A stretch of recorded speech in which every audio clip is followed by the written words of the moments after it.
Very good. Thank you, sir. Good afternoon, everyone. So we will be discussing today as we have completed input tax credit, right? Uh, we have completed input tax credit, done the workings, understood everything in detail. But if there is any doubts, I said that before the session we will take up the queries.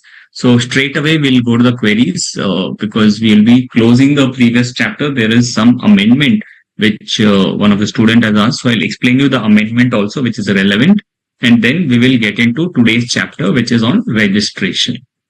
Okay.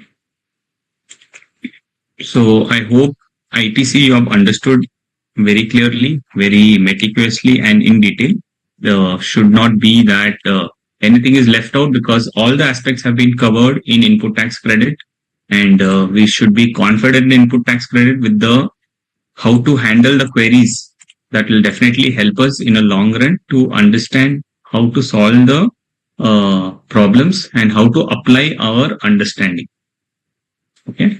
So amendment made in Finance Act 2024 with respect to ITC, wherein the Finance Act has come into force on 16th August 2024, तो which will be relevant for us. तो ये जो भी finance bill में amendment किया है वो finance act बन जाता है, क्योंकि जब फर्स्ट लोकसभा में लेके आते हैं that will be a bill, क्योंकि फर्स्ट उसको लोकसभा राज्यसभा दोनों का अप्रूवल चाहिए, करेक्ट. तो उसके लिए क्या करते हैं, पहले बिल लेके आते हैं.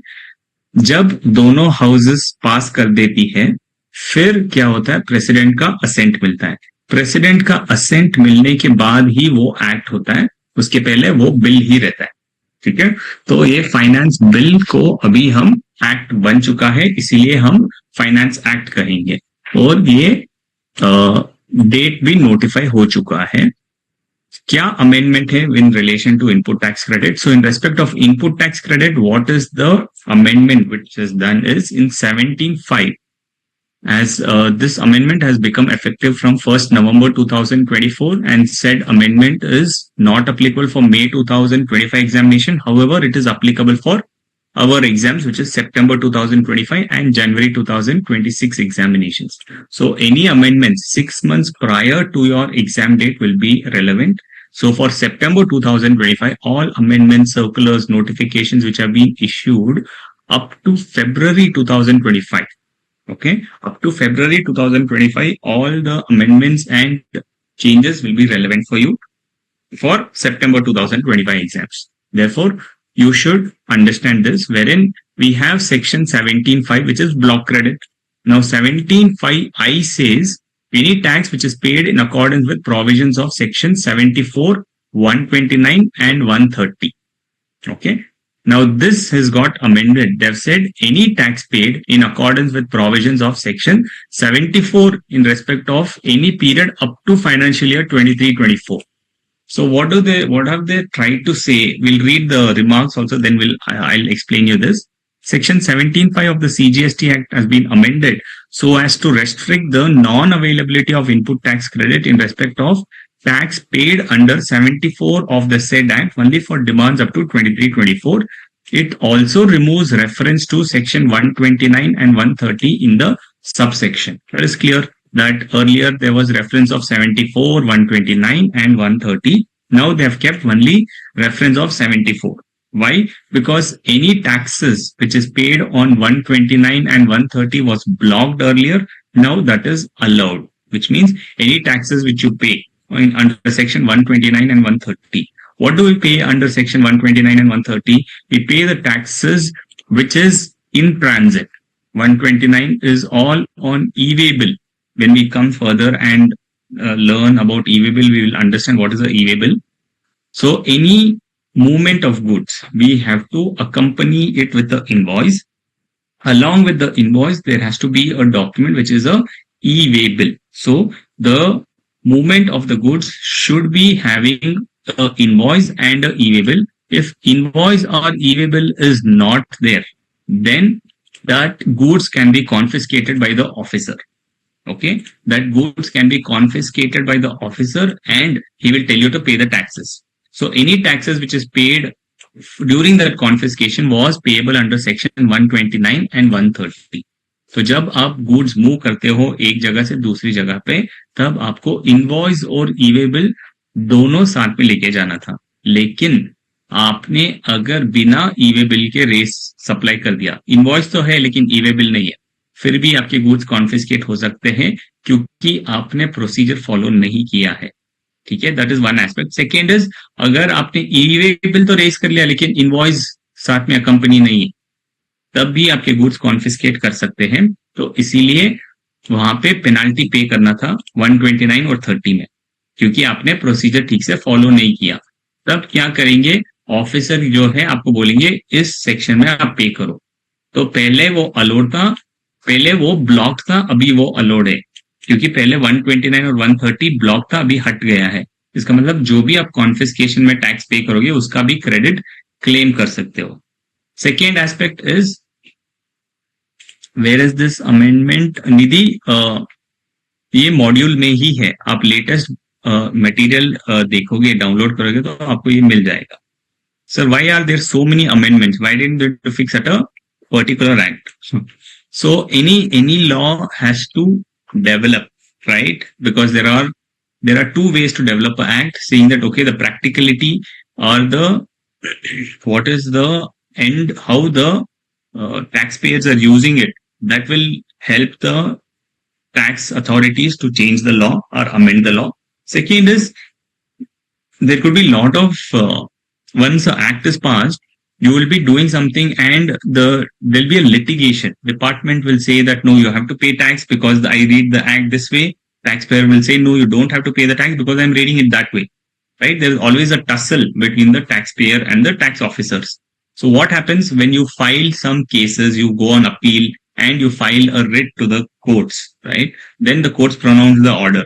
So to do away with the orders or to overcome such orders by the courts, that is also another reason why amendment is passed. So without amendment, the act cannot be like perfect, right? Every act needs some developments. Because of these developments, there will be amendments. Okay.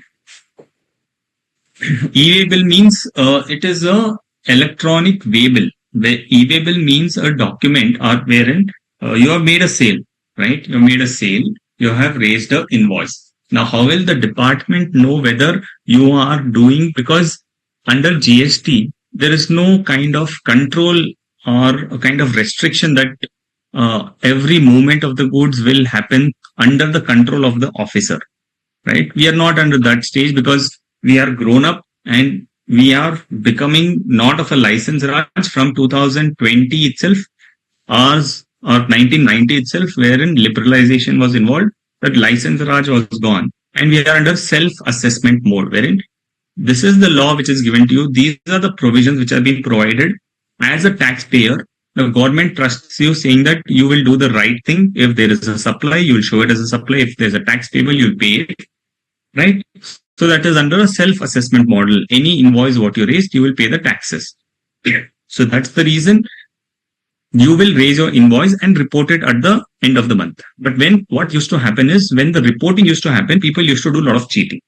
So whenever you used to report things, what they used to raise an invoice for. So that's the reason government brought in a system saying that if there is a movement of goods, then you raise an e-way bill, so that instantly itself your transaction has to get uploaded.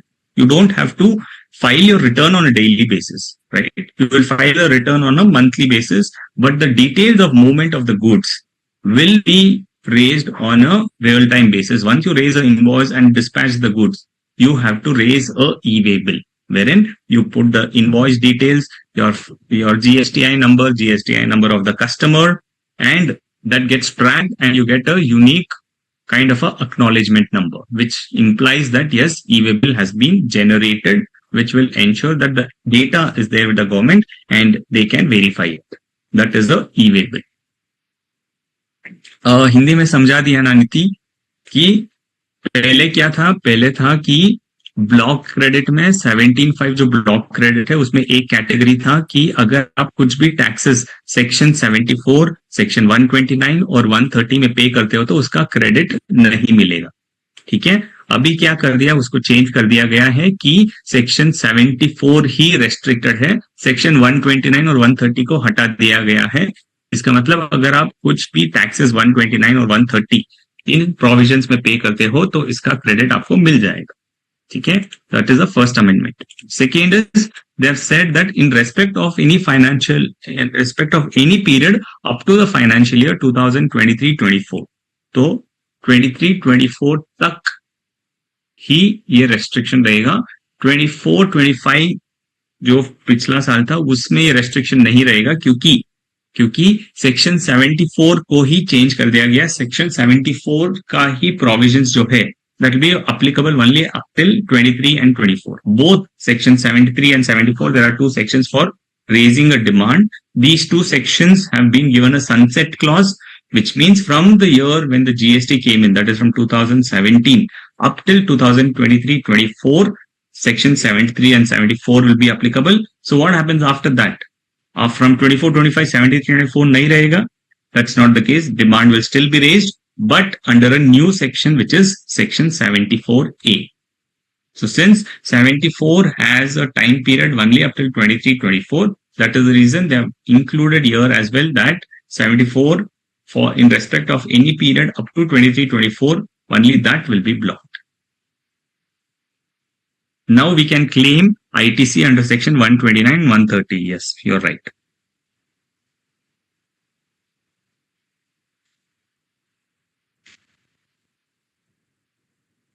Okay.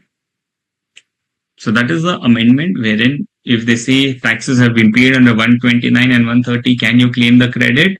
The amendment aa gaya hai. You can say yes, credit can be claimed.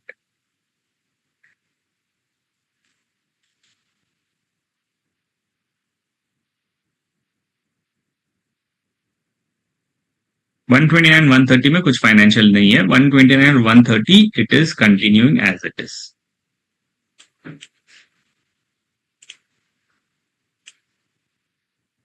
But section से ही हटा दिया गया है, तो सिर्फ 74 के आप टैक्सेस जो पे करोगे उस पे आप क्रेडिट नहीं ले सकते हो।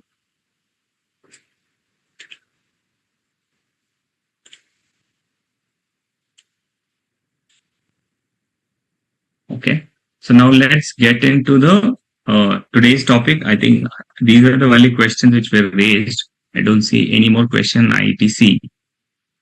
निधि मॉड्यूल पे पजल कैसे सॉल्व करते हैं? I think that's a general question, so I will answer it later on. 129 और 130 में मिलेगा क्रेडिट? नहीं, 129 और 130 पे क्रेडिट मिलेगा, हटा दिया गया। इसका मतलब 129 और 30 पे क्रेडिट मिलेगा। Section 73 also, or only 74?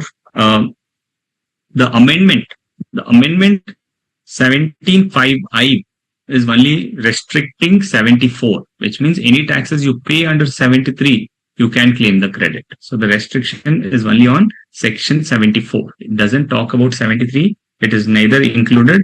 So restriction is only there for section 74.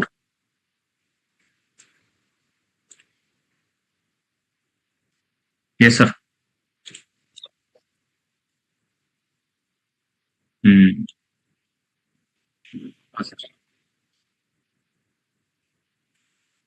अभी okay.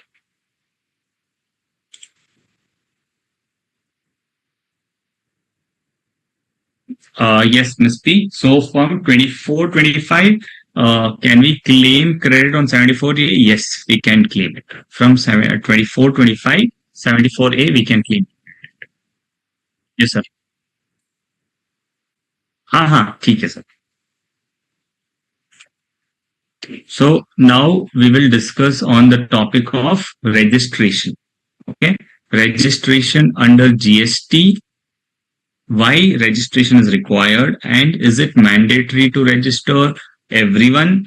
If I am a businessman, should I register, or when should I register? My turnover is less, but I have to pay reverse charge, right? Reverse charge criteria comes when you are saying that case category of GTA. You're a factory, you have not crossed the threshold limit. Now, should you register or no? That is what will be the discussion on registration today, saying that when you should register, who should register, what point of time you should register. That is what we are going to discuss in today's topic on registration. Firstly, why registration? Why do you think registration is required? If you don't register, what will happen? I need some hands to be raised.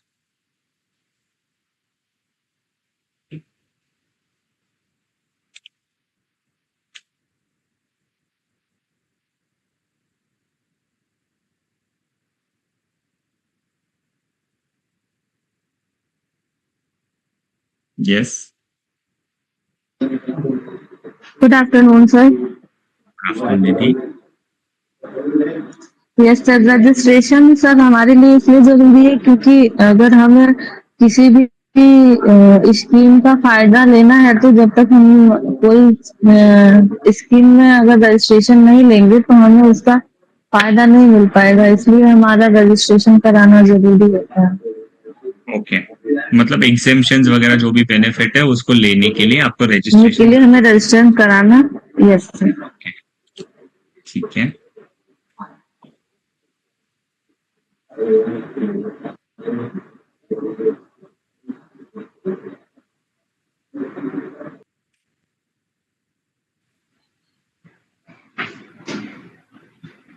Yes, Anwar.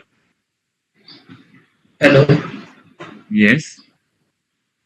Hello. Good afternoon, sir. Good afternoon.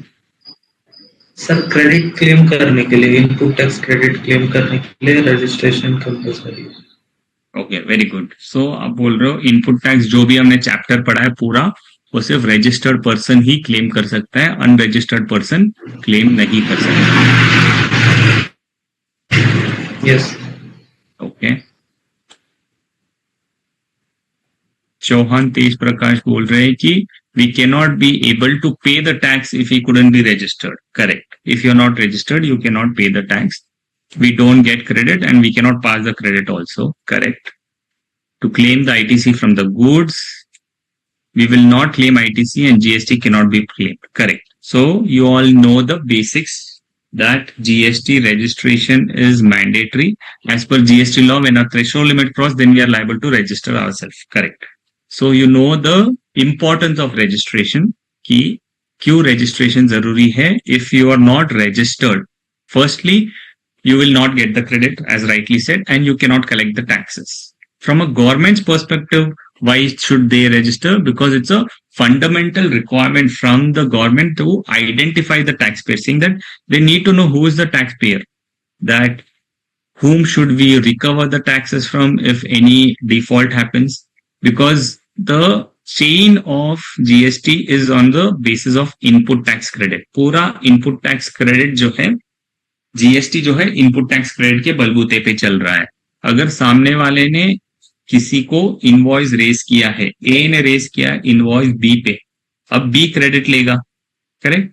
क्या B credit ऐसे ही लेगा कि when A is unregistered? नहीं ले सकता है. Correct. तो ए को रजिस्टर होना पड़ेगा ताकि गवर्नमेंट को पता चला है कि कौन रजिस्टर्ड है. So it's a fundamental requirement from the government perspective for identifying the tax payer.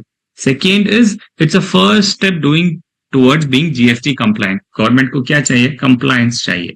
And आप कंप्लायंस बिना रजिस्ट्रेशन के नहीं कर सकते हो. तो registration is the first step for being a compliant, right? For every you need to have the first stepping stone, right? So from a GST compliance perspective, registration is that first stepping stone. Okay? Why registration under GST? From a taxpayer's perspective, you legally recognize a person as a supplier. So which means what? Once you are a supplier, you have a right to collect the taxes. If you are not registered and you say the customer that I want to collect taxes from you, the customer can deny, no, I will not pay the taxes. That is the reason when you see any invoice, you take any invoice, and if they have charged tax, you have to see whether they have provided their GSTI number or no. Because if they are unregistered and they collect it, that is not permitted. So that you do not have to pay the taxes to them if they are not registered. So they have to declare their GSTI number for us to check that whether they are registered or not. Yes, Miss Shivani.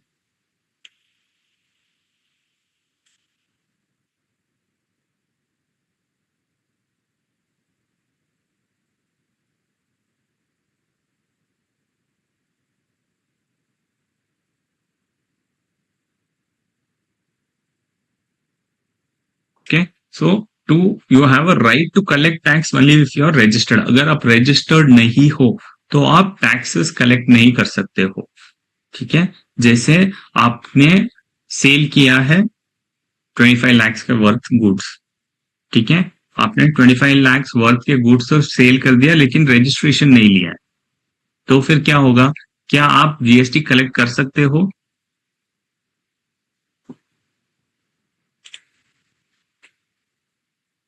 No.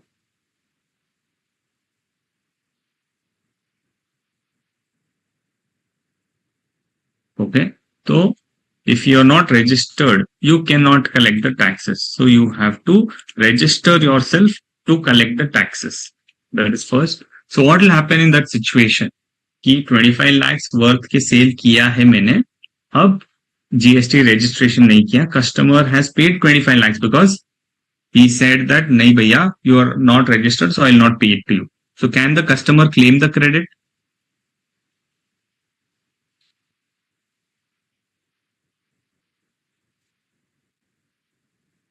He cannot claim the credit because one of the conditions to claim the credit is the supplier should have paid the taxes to the government. Correct? So whenever you have queries like this, you have to go back to our understanding, not only general knowledge, because why वो registered नहीं है. Correct, registered नहीं है, और ITC के condition में बताया गया है कि supplier has to pay the taxes. So since he is not paid the taxes, he will not get the credit. Now what happens to the transaction? If the tax authorities come to know that this person has made sale of 25 lakhs and he's not paid the taxes, so will they say, okay boss, you're not registered, so you're not paid the taxes, okay, no problem?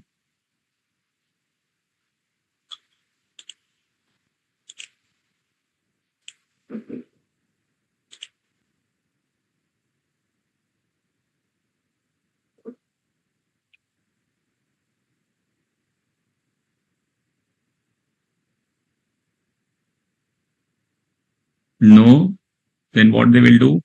The supplier's obligation to take registration. अब registration नहीं लिया है, he will take the registration. Fine. So once the officer finds out that yes, boss, you have crossed it, take the registration. He's taken a registration. Now what happens to the tax on that 25 lakhs?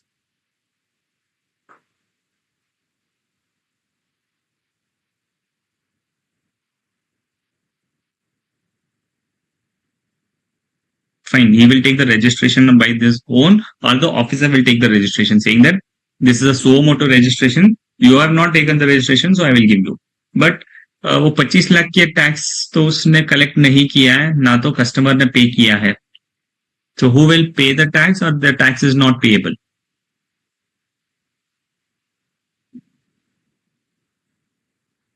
You will have to pay it after taking the registration. Correct. So yes, tax will become payable. Tax will not get escaped since he's crossed the threshold limit. He was supposed to register. He is not registered it. So he will have to pay the taxes. But if he would have been registered, he would have had a right to collect it from the customer. Now he's lost that right क्योंकि वो transaction तो हो गया है, बाद में registration कर रहा है. So he cannot collect the invoice later on. He cannot collect the taxes after it has been sold. Customer will say, I've paid you, I've got my goods, I'm not going to pay anything. Right? And the supplier also cannot collect it later on. So he will have to pay the taxes from his own pocket. Yes, the loss will be on the supplier itself because he has not collected. That is his mistake. He should have registered and collected it. Since he is not collected, the government will not B burden. The government will say tax तो आपको पे करना है, हमने limit दे दिया है. Above this limit once you have crossed it, you should have taken the registration and paid the taxes. तो आप इसका टैक्सेस पे कर दीजिए. The supplier will bear the loss and pay the taxes from his own pocket. ठीक है, so that is the thing. And the third aspect why registration is very necessary, what you have all said, that recipient should not be able to claim the credit. Correct.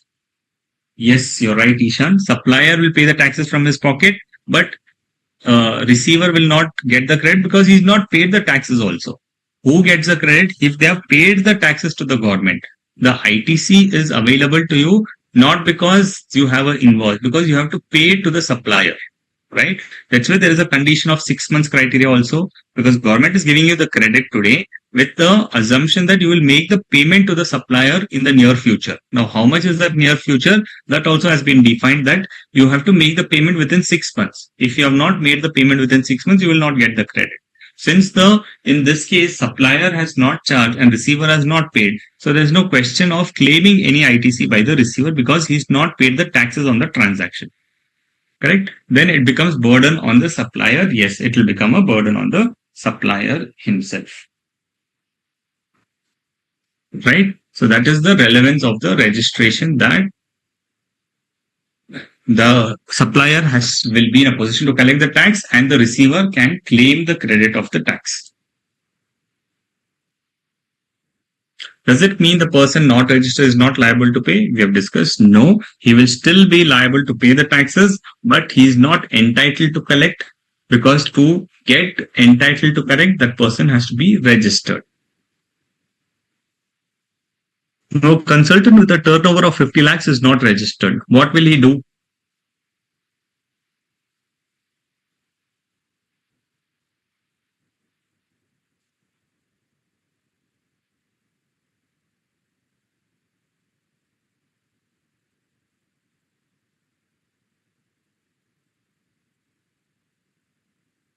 Immediately register and pay the taxes. Get the registration correct. He will take the registration, upload all the bills in GST R1. Okay. He needs to take registration, right? Because we all know that he's crossing the threshold limit.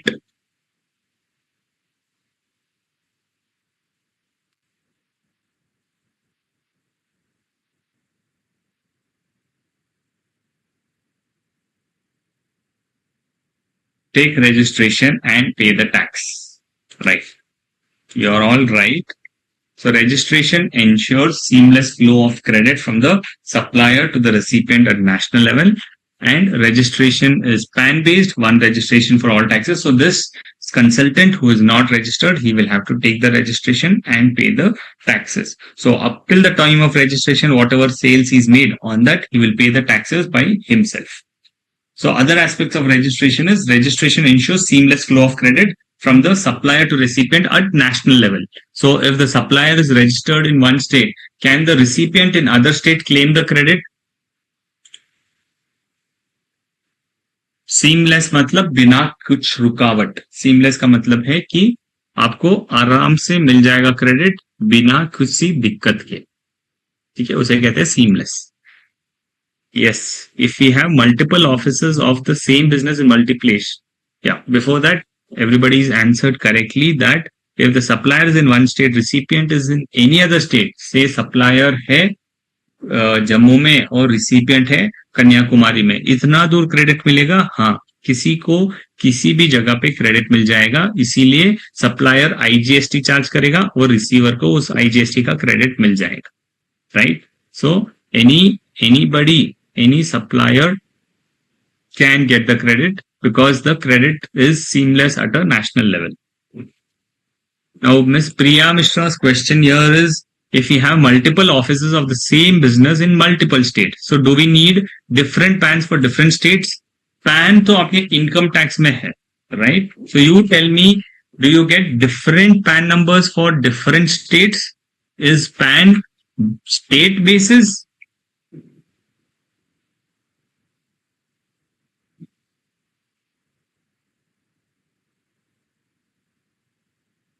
Because second point is what we are going, registration is PAN based. One registration is for all taxes, right?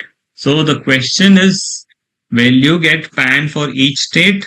The experts in income tax are saying, sir, no, sir, you do not get PAN state basis. It is based on assessee. One assessee gets one PAN. You cannot have multiple PANs for one SSE. If it's your company, then the company is a separate person. For that company, you'll get only one PAN. That will be a universal PAN or a one PAN for all over India. And if you have branches and things, then what do? Will you get a separate PAN? No, you don't get separate PAN. You get one PAN itself. So it's a company, if it's an individual, if it's a proprietorship, if it's a LLP, everybody is a separate person. They just get one PAN. So with one PAN, do you get multiple GST registrations or should you apply separate PAN? Separate PAN is not possible. Even if you have branches or if you are supplying from Kanyakumari in multiple states, right? If you have say 5 branch offices, so you will take separate GST registration for each branches, but PAN will be same. PAN doesn't get changed. So one PAN all across India.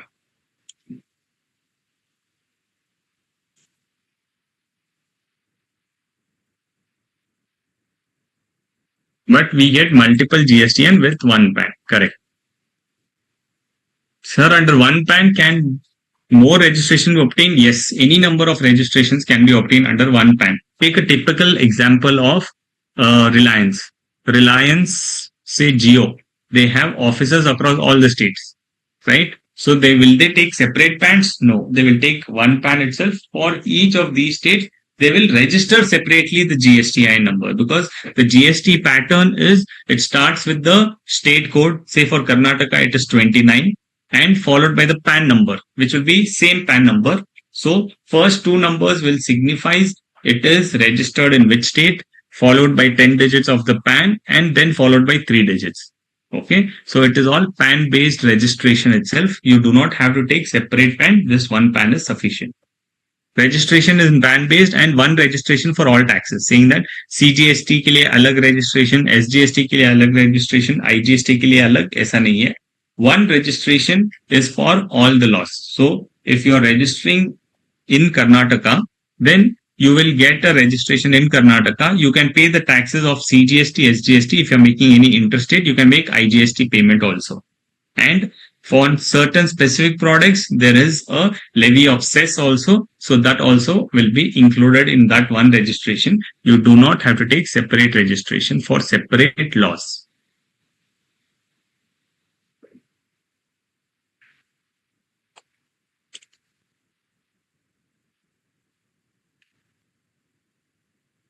So consultant will pay taxes only on those supplies which he made after he crosses limits as previously not eligible. Correct.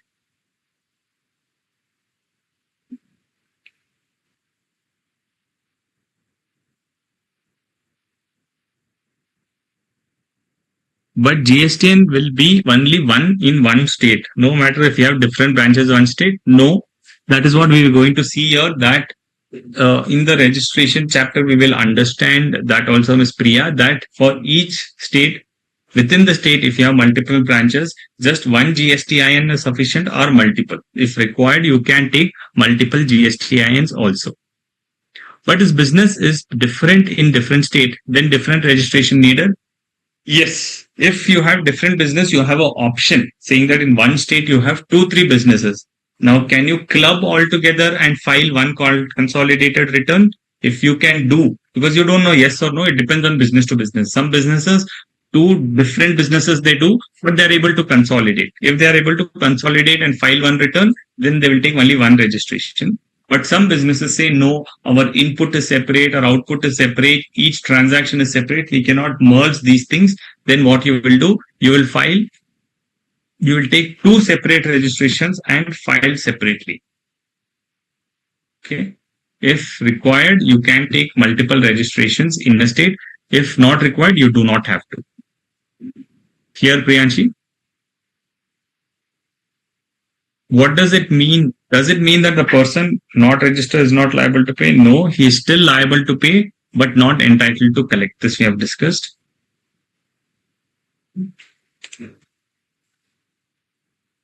So that is on the registration wherein you will get a consolidated registration.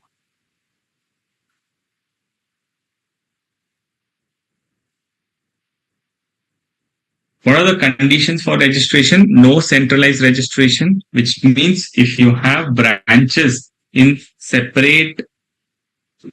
different states, right?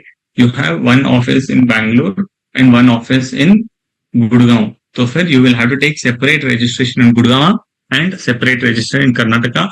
ये नहीं बोल सकते कि head office मेरा कर्नाटका है, वहां पे मैंने रजिस्ट्रेशन कर दिया और मैं गुड़गांव से भी सप्लाई कर रहा हूँ लेकिन गुड़गांव में रजिस्ट्रेशन नहीं लूंगा, ऐसे नहीं कर सकते हो.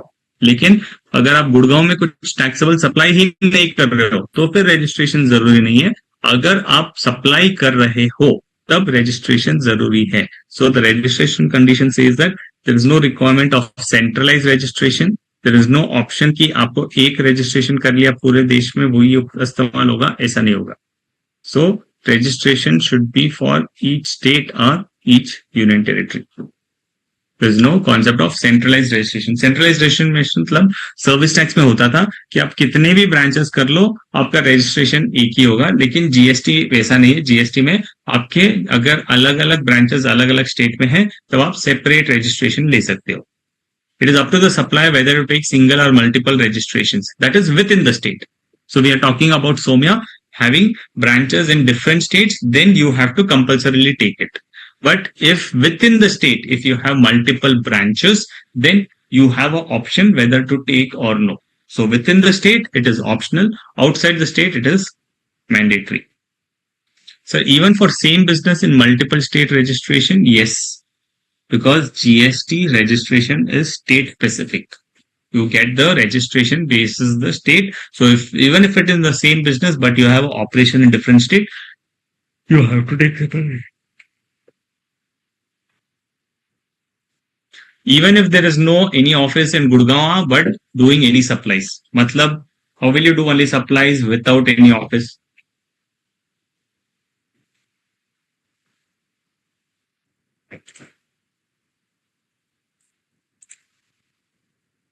Register in every state from you make a taxable supply.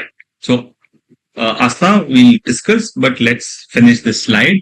One aspect on registration, we understood that no centralized registration. Second aspect is you have to take registration in every state where you make a taxable supply. So from every place where you are making a taxable supply, in that place you have to take registration. Like say turnover in Karnataka is 10 lakhs, which is taxable turnover. Now exempt turnover in Maharashtra is 30 lakhs and aggregate turnover limit is 40 lakhs. Here in the case of Karnataka and Maharashtra, the limit for registration is 20 lakh rupees. तो इस case में registration Karnataka में लेना चाहिए या नहीं और महाराष्ट्र में लेना चाहिए या नहीं.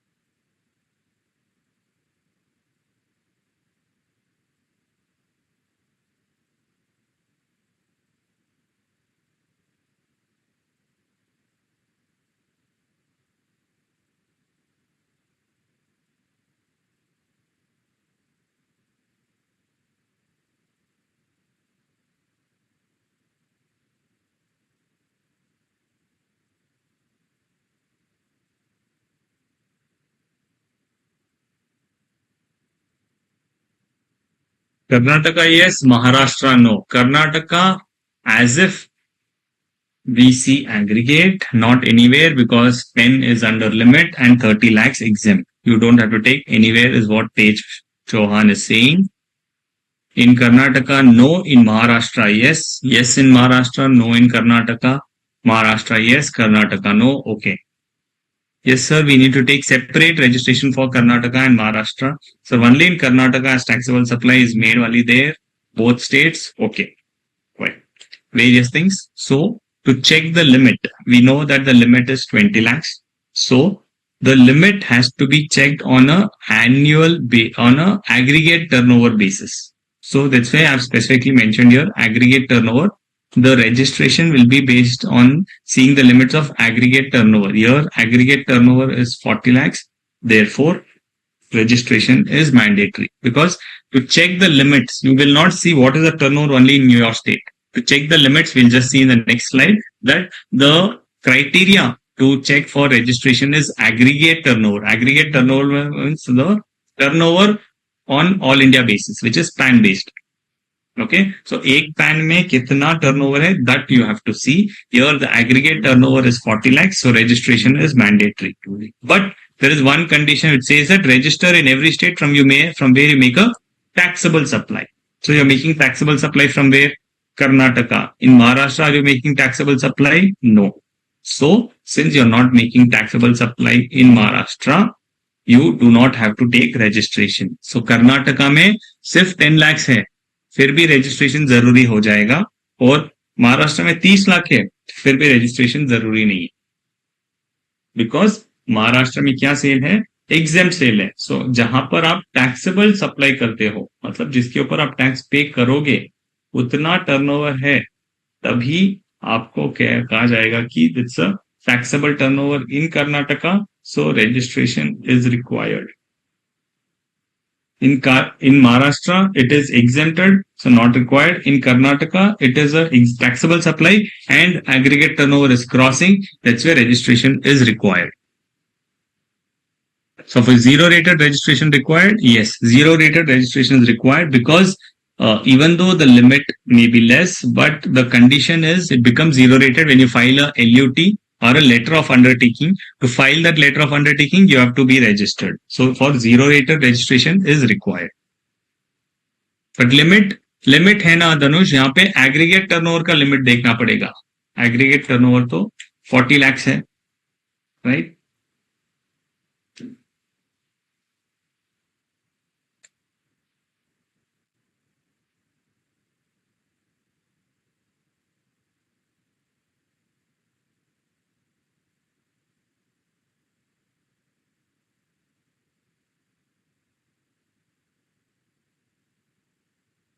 Can you repeat why registration not required in Maharashtra? Because you have to take registration in every state. जो मैंने highlight किया ना madam, that highlighter from where he makes a taxable supply. You have to take registration from a place where you make a taxable supply.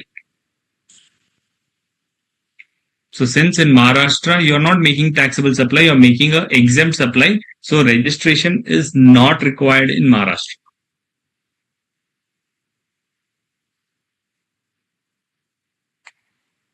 If he wants, can he take? Yes. तो legally required नहीं है, अगर voluntary वो लेना चाहता है तो ले सकता है.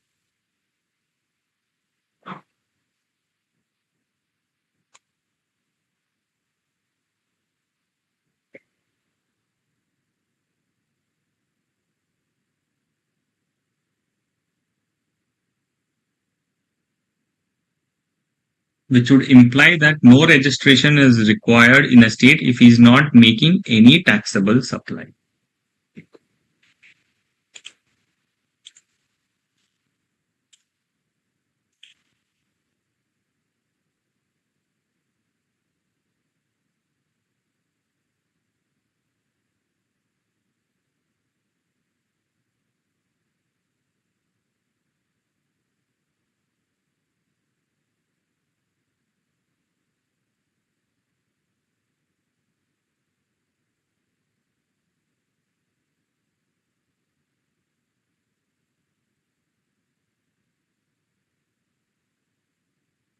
Now, what happens if you have branches within the state? If you have multiple branches in a state, say you have two branches in a state, one is your head office and one is a branch office.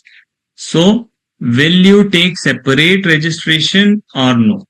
So, in case of multiple branches in a state, what happens is we have an option that in your main registration itself, okay, you can include the other branch as an additional place of business.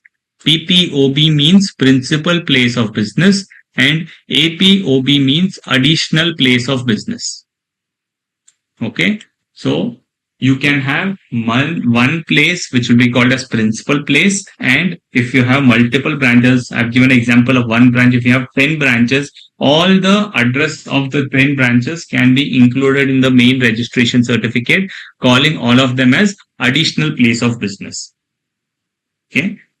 So you don't have to take separate registration. But say you want to have separate registration. If a person is having multiple place of business in the state, but then he may be granted separate registration for each place of business. So you have two options. First is you have multiple places, don't take separate registration. In one registration only, you mention the POB, principal place of business, and APOB, additional place of business. That is the option one. Second is you're saying, no, I want to maintain separate records. I want separate GST registration because my business is separate. It is not a same business. Each business turnover is separate. ITC I may get somewhere ITC may be blocked. So I want separate registration. Yes. So in that case, you can take separate registration and you may be granted separate registration for each place of your business. Got it? So tell me, in these following situations, is registration required or no?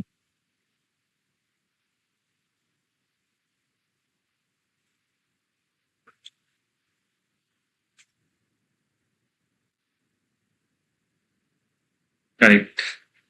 If you have separate business within the same state, should you take separate registration or no? You have an option. Whether you want, you can take, or if you don't want, you don't take it. So in first situation, you're saying no separate registration required. In second case also no. Okay. But I would say that from a reading of the law, separate registration is not possible in the first case since the businesses are operating from a common place. Why? Because it says that if a person is having multiple place of business state, he may be granted separate registration for each place of business.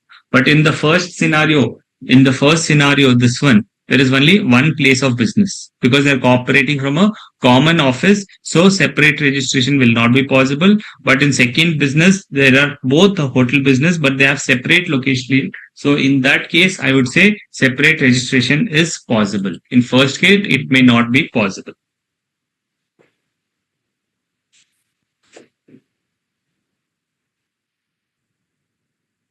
Not separate branches, but separate business itself, then also same registration. Yes, possible.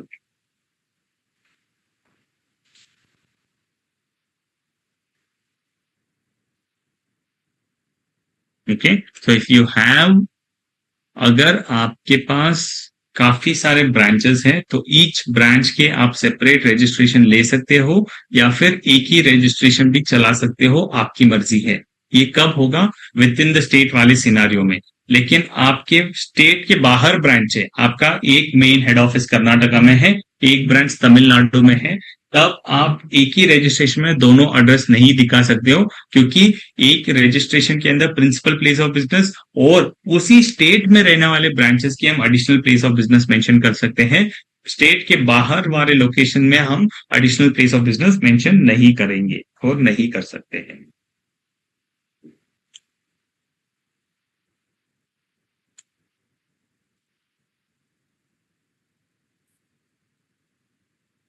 If hotels have a common head office, then they can also run on one registration. Yes, they can. In second case, if business would be different, mandatory separate registration, but business are same, so it's optional. No, even if the business would have been different, still it will not be mandatory. It will still be a optional thing itself, even if it is different businesses. पीपीओबी एपीओबी. पीपीओबी का मतलब principal place of business, जहां पे आपका main business है, main head office है, उसे कहेंगे आप प्रिंसिपल प्लेस ऑफ बिजनेस. और एपीओबी का मतलब एडिशनल प्लेस ऑफ बिजनेस.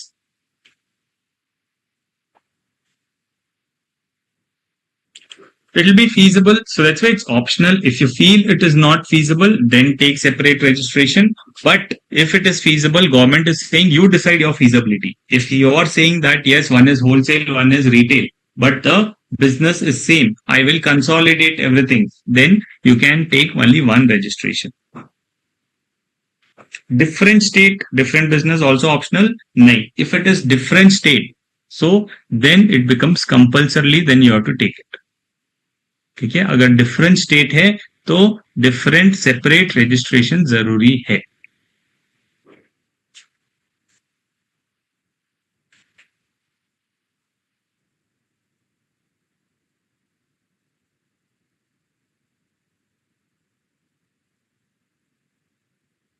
लेकिन सेपरेट लोकेशंस मैंने कहा है प्रियांशी, सेपरेट स्टेट नहीं कहा है। विद इन द स्टेट भी सेपरेट लोकेशंस हो सकते हैं, correct. So separate locations within the state, to be more clear, separate locations within the state है, तब आपको सेपरेट रजिस्ट्रेशन की जरूरी नहीं है। आई विल चेंज दैट ताकि वो कंफ्यूजन नहीं हो। Separate locations within the state.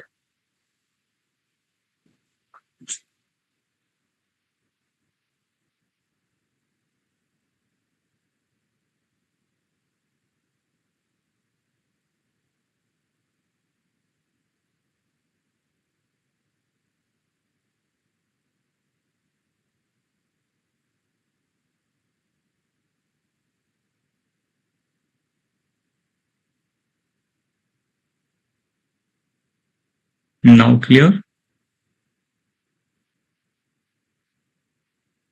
Correct, correct, Dhanush. Within the same state only have this provision. So, a business operates in multiple states, but in one state limit cross and in other state limit not cross. Then, so it you don't have to see the limits each state wide, Chauhan जैसे हमने कहा था आपको limit aggregate turnover देखना पड़ेगा। Aggregate turnover is all India turnover.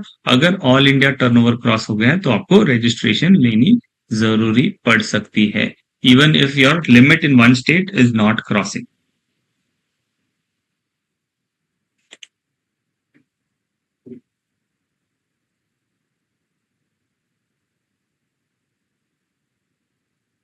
Now we'll understand the taxable person, what is a taxable person, what's the aggregate turnover, तो फिर हमारा डाउट क्लियर हो जाएगा।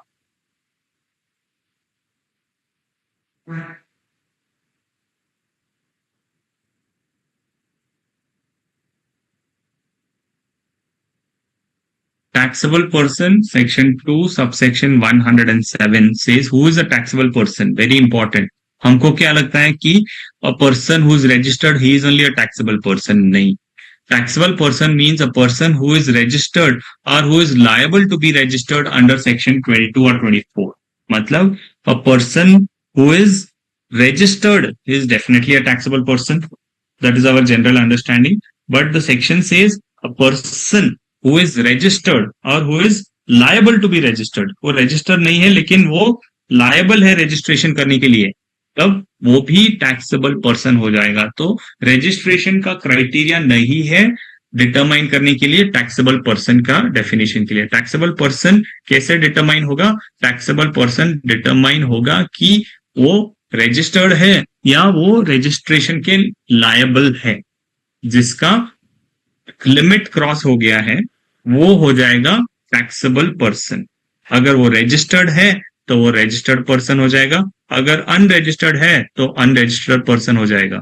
लेकिन दोनों को जिसने भी लिमिट क्रॉस कर दिया है उसे हम क्या कहेंगे? उसे कहेंगे taxable person.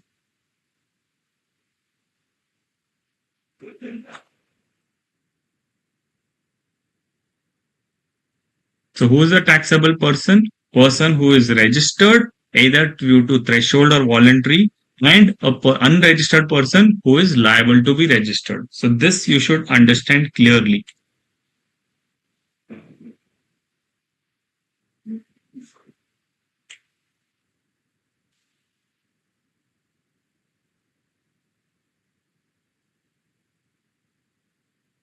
Okay. So this was intrastate case 1, 2. Yeah, we'll get into that intrastate or interstate. For now, we'll assume Priyanshi that is intrastate, because if we make interstate, then we'll get into compulsory registration, right? So we're not talking about numbers, we're only talking with the identification of the place. In the second case, both businesses are of hotels, means does not matter if the business are same or not, but have different locations and no common office. Then separate registration required. If they are within the state, Priyanshi, if they are within the state, both business are hotel, they are not matter if the business are same or not, but they have different locations, they still can have one registration. Okay. Can you please unmute so that what is your query? I can you'd be in a better position to answer your query.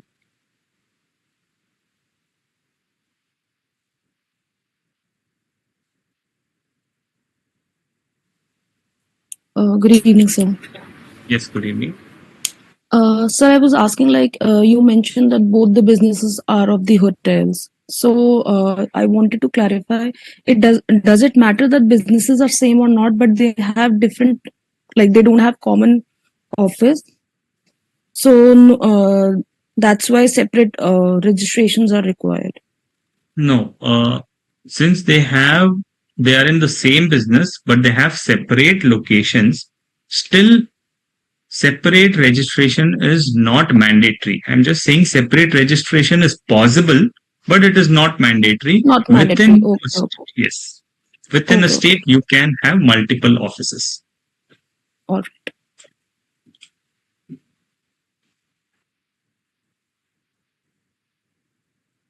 So in PAN, limit cross and business is in 2 states, then 2 registration compulsory. Correct, Chauhan. Sir, so common office but different business, then separate registration possible? नहीं, क्योंकि common office हो गया ना, तो place of business तो एक ही रह जाएगा, तो फिर वहां पे आपको separate registration मिलना possible नहीं है.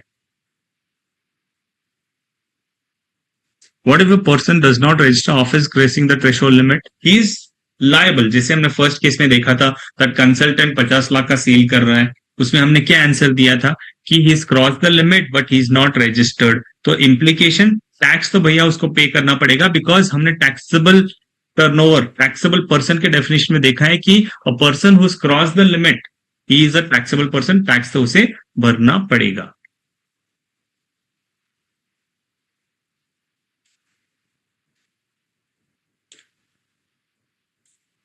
क्लियर?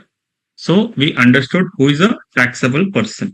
तो दो तरह के लोग टैक्सेबल रहते हैं, जिन्होंने 22 एंड 24, सर वो सेक्शन है तेज चौहान प्रकाश, हम उसके पास भी थोड़ी देर में जाएंगे. So there are two people.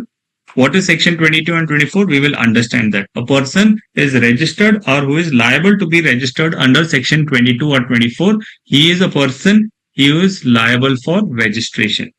Who is registered, he is definitely a taxable person. Who is not registered but liable to registered, he is also a taxable person.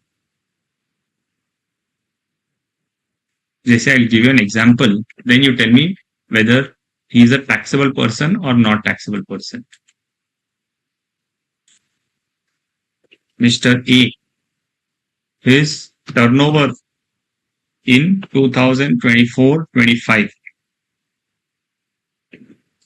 is rupees 50 lakhs.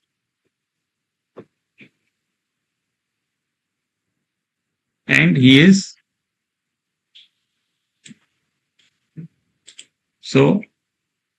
and he's registered. So is he a taxable person or no? That is first question. I'll give you further scenarios. Let us see all the scenarios and then decide. Mr. A is this. Now Mr. B, his turnover is rupees 10 lakhs and he's registered. Now Mr. B in the year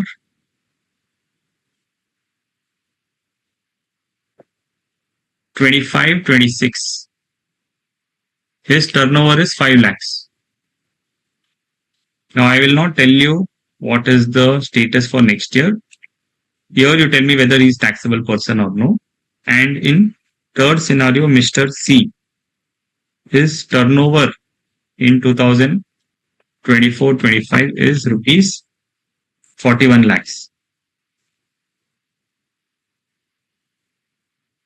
So in these scenarios, you tell me one by one whether in these scenarios he is a taxable person or not a taxable person.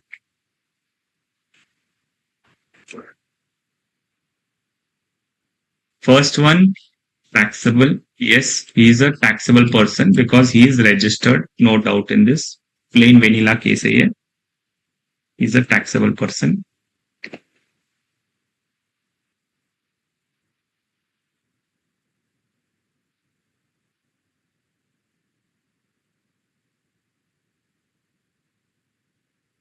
If different businesses, different place within the same state, then also no need of separate registration. Arundhati, if separate businesses, different place within the state, then no need of separate registration.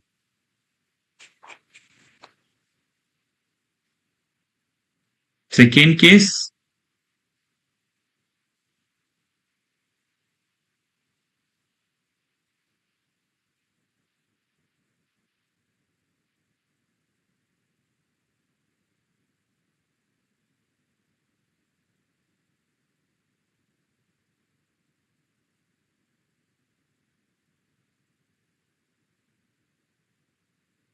taxable. Yes. Second case, he's a taxable person.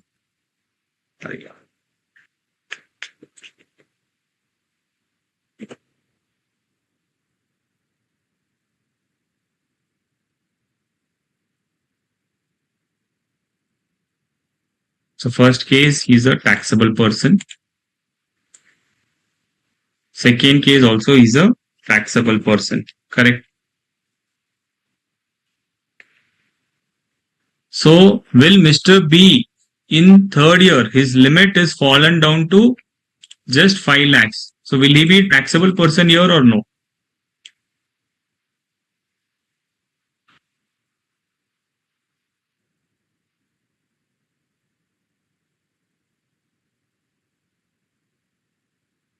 Correct. Once registration cannot cancel. Cancel तो कर सकता है भाई. Correct. He is registered, so he is still a taxable person. So even if the turnover is fallen down, since he is registered and he is continuing his registration, unless he cancels, he will be a continuing registration. Since the facts have not been given if he is cancelled, so it is assumed that his registration is continuing. So he is a taxable person. Now in that third scenario, he is not registered. इसने GST में registration नहीं लिया है बंदे.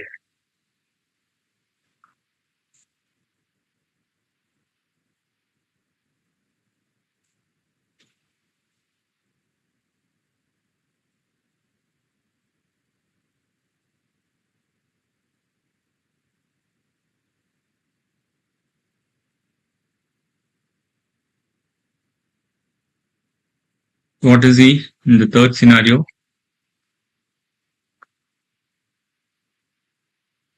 Not taxable. So third scenario, भाई ने registration नहीं लिया है तो taxable नहीं है.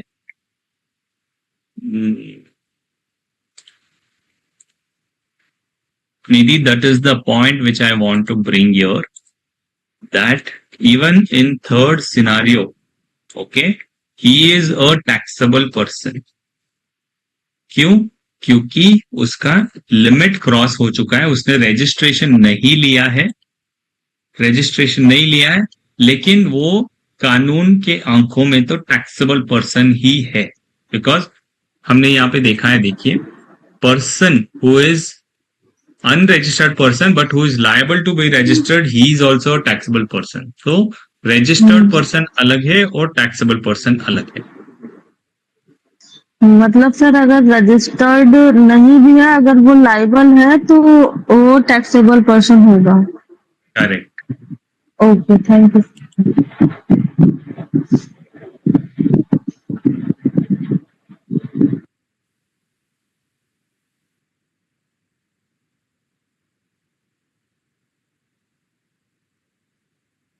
5 lakhs case, Dhanush, once he is registered, a person who is registered, अगर वो voluntary registration लेता है या अनवॉलंटरी रजिस्ट्रेशन लेता है, एक बार रजिस्टर्ड हो गया तब तो वो टैक्सेबल पर्सन ही है. ठीक है. Correct. Only because of registration continuing.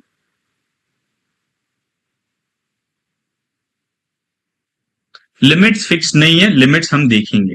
हमारे एग्जाम्पल के लिए हमने 20 किया है.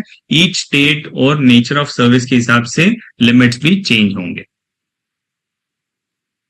But if 41 lakhs is exempted, then he is not liable, not a taxable person. Correct, you're right. Will get into that complication in a minute, but अभी के लिए हम इतना समझ लेंगे कि अगर आप अनरजिस्टर्ड हो और आपका लिमिट क्रॉस हो गया, then still you are a taxable person.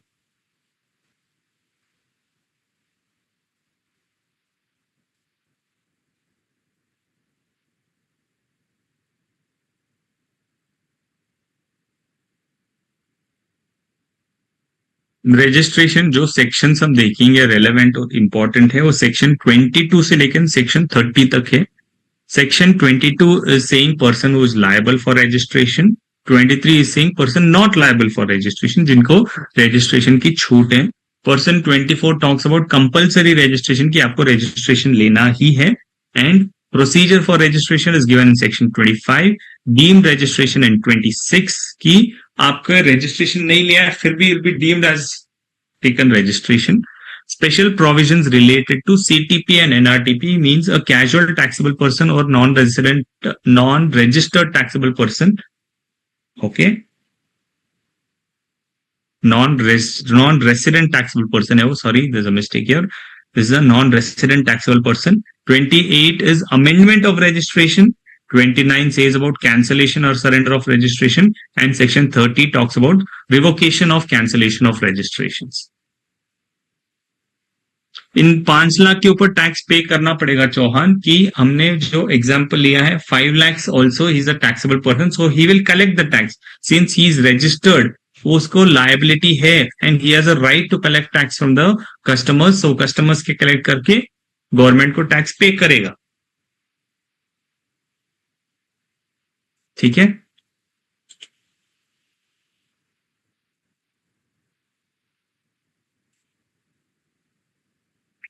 So we'll start with section 22, persons who are liable for registration. Who is liable for registration? If he revoke registration, then he is not liable. Correct. अगर उसने cancel कर दिया तब तो GST पे करने की जरूरत नहीं है. Since we had discussed and said that उसमें कुछ भी नहीं दिया गया facts में, so we'll assume कि registration continuity है and he will pay the tax.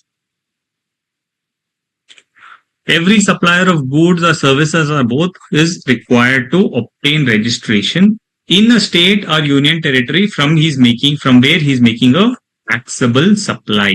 So her state या union territory जहां पर आप taxable supply करते हो तब registration mandatory है. When if your aggregate turnover is crossing the specified threshold limit, मतलब आपका aggregate turnover should be crossing. And this aggregate turnover का मतलब है value of all outward supplies, which means taxable supplies, exempt supplies, exports, interstate supplies of persons having the same PAN to be computed on all India basis. तो आपके turnover के लिए आपको क्या क्या इंक्लूड करना पड़ेगा? आपको इंक्लूड करना पड़ेगा taxable supply, exempt supply, export और इंटरस्टेट सप्लाई, सबको मिला के ऑल इंडिया बेसिस पे जो आपका टर्नओवर रहेगा, if that turnover crosses the limit, then you are required to register. That is the definition of aggregate turnover. कि aggregate turnover includes all the turnover and it excludes. What does it exclude? It excludes the taxes. It excludes the CGST, SGST, UTGST and every taxes, all the taxes under the GST law. And it also excludes the value of inward supplies on which tax is payable under reverse charge. RCM, जो GTA, advocate, sponsorship, जो भी आप लेते हो, right, उसके ऊपर tax कौन पे करेगा? सप्लायर या रिसिपिएंट?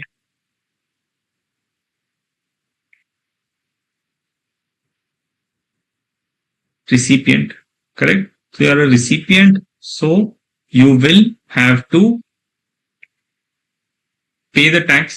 लेकिन उसको आप टर्नओवर में इंक्लूड नहीं करोगे. You don't have to include it in your aggregate turnover. And if your aggregate turnover crosses 20 lakhs or 10 lakhs in special category states, then you have to take registration. That is what section 22 says. कि आपका aggregate turnover cross हो गया with the threshold limit, and threshold limit generally is 20 lakhs and 10 lakhs for special category states, then you have to take registration.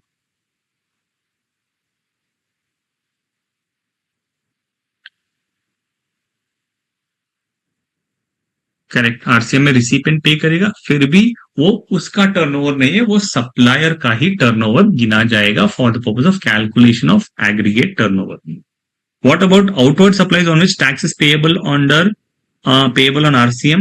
That will be the turnover of the supplier itself, right? Suppose एक company है and they are doing GTA service also.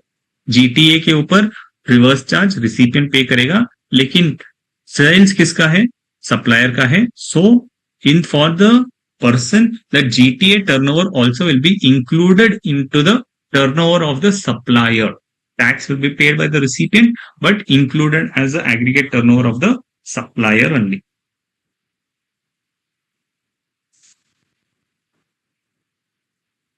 We'll see the limit, Soumya. In few cases, 40 lakhs is the limit, few cases 20 lakhs. So here 20 lakhs is for both goods and services. Correct. 20 and 10 is for both. Okay. When the initial law came, they didn't have separation for goods and services. So for now, we'll just see 10, but then that came in later on. So we'll go through step by step. 20 lakhs and 10 lakhs is for both goods and services. Correct. So in RCM turnover, supplier का ही गिना जाएगा. You're right. ठीक है. यहां तक आप aggregate turnover को पहले डाइजेस्ट कर लीजिए, then will move to the next steps. So will take a break of 10 minutes and will catch after 10 minutes.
Hello.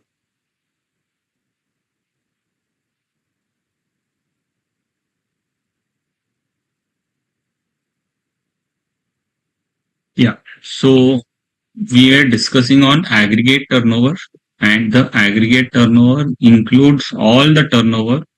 It will be taxable, exempted, export, zero rated supply, everything is covered here.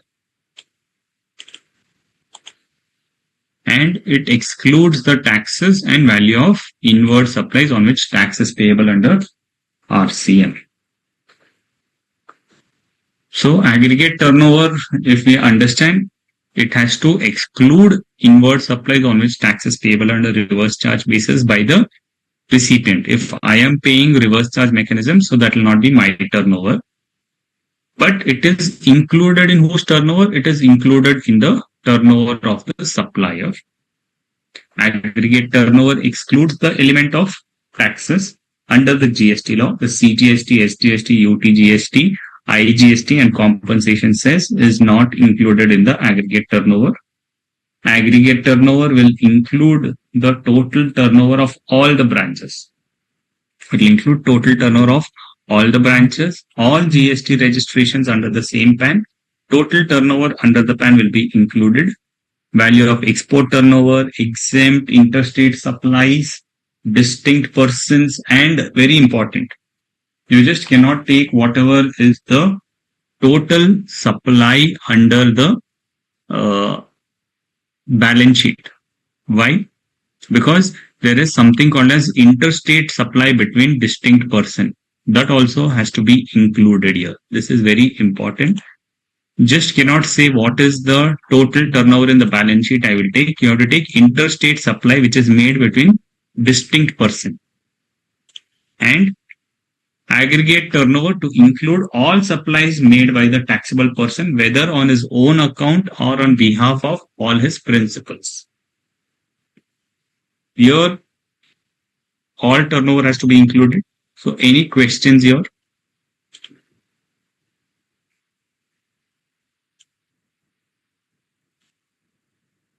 It will be included in the aggregate turnover, Rajveer, that the exempt supply will be included in the aggregate turnover. But whether registration will be required, for now, yes. The registration provision says it is required, but then we will see in the exclusions what all exclusions are there.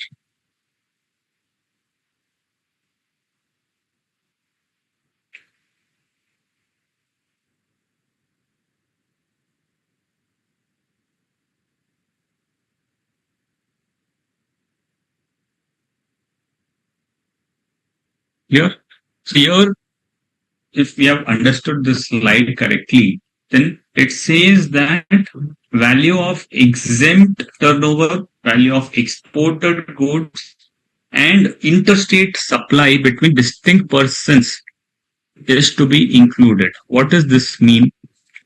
To understand this, we have to understand the concept of distinct person. Okay, we will understand distinct person and then come back to this slide. Then we will understand this in a better manner. Two things we will have to understand here. One is the aspect of distinct person and the aspect of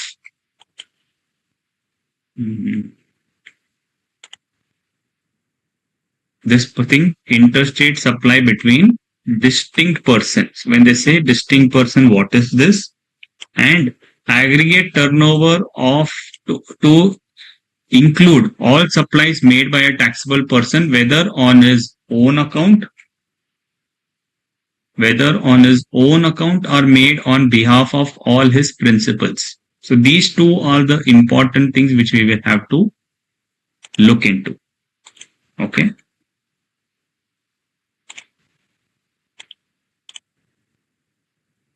Some examples, then we'll go back to that slide. Dayanand Sagar is providing legal services to Azim Premji Private Limited for rupees 30 lakhs. Now you tell me, basis our understanding, it will be included in whose turnover?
Ajdi is saying Azim Premji's Limited's turnover.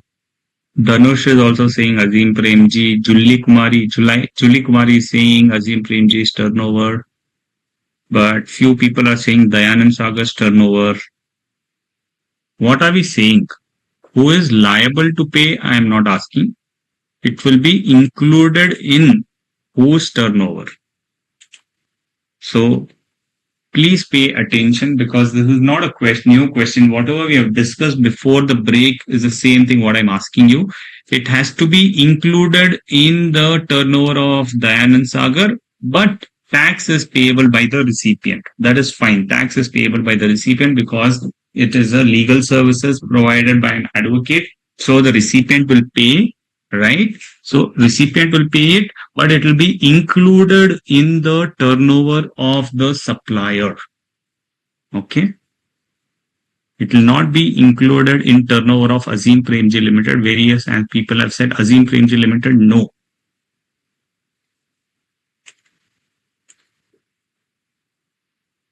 It will be included in the turnover of the supplier itself. ये turnover तो है दयानंद सागर का ही turnover है.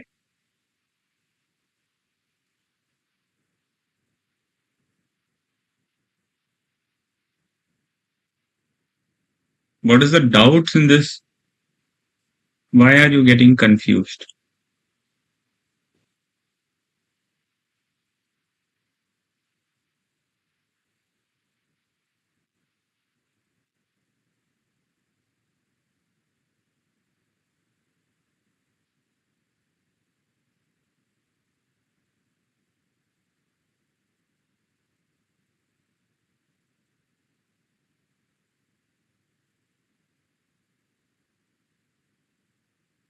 It will be excluded from aggregate turnover of Azim Premji. It will not be included at all, right? If it is included, then it is excluded. It will be included in the turnover of Dayanand Sagar itself. Okay. Now, we said that one of the exclusions is you have to exclude all the taxes, that is the CGST, SGST, UTGST, and IGST. What about TCS? Yeah, before that, for Azim Premji, it is an inward supply on which tax is payable under RCM. So it is excluded from Azim Premji's turnover. Absolutely right. You have understood it rightly, Ms. Priya.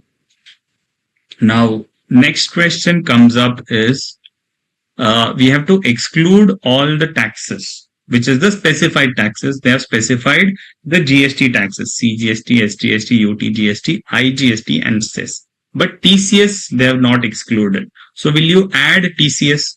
Now, how do you understand the concept of TCS?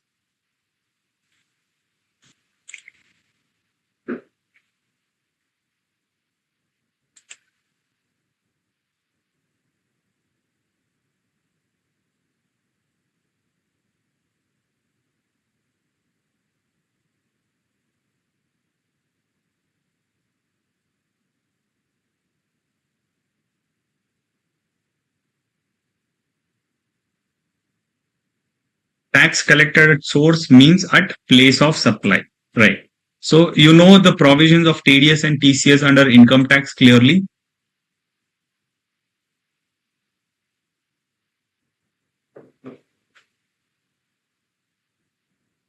Not yet, not. Okay.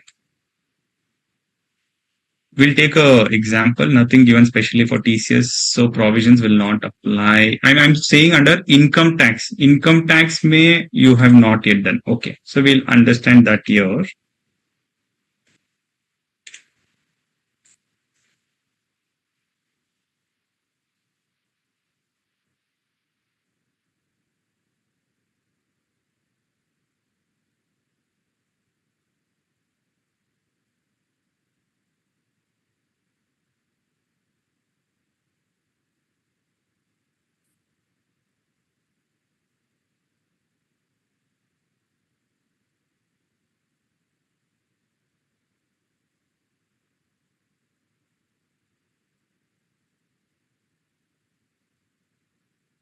Okay, the whiteboard is not working. I'll show it here itself.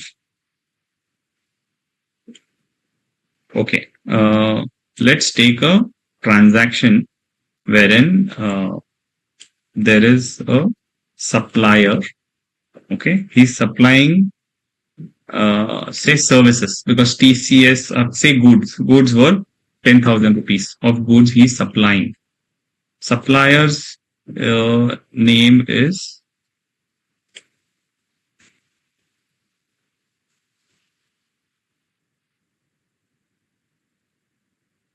supplier Mr. A is supplying goods worth 10,000 rupees. Okay. Now, once the supplier is supplying from A, it is going to Mr. B. Okay. A is supplying to B goods worth 10,000 rupees. Clear? Now, generally, we know what is TDS, right? So, first we will understand TDS. Yeah. TDS is when B makes the payment to A. This is A supply to B.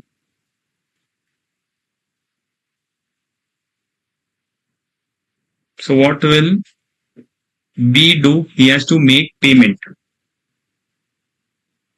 Who will do the payment for this transaction? B will pay to A. Correct? A is supplied to B. B will make the payment to A. How much he has to pay? 10,000. Now say on this transaction there is a TDS applicability. If TDS is applicable, then say TDS is applicable at 10%. So B will pay to A 9,000 rupees and he will pay 1,000 rupees to the government. Clear? B will pay to A 9,000 rupees and balance he'll pay to the government as TDS. Correct? This is a transaction of TDS where the receiver of service or receiver of goods will deduct the payment and make the balance payment to A. This is TDS. Is TDS provision clear first of all?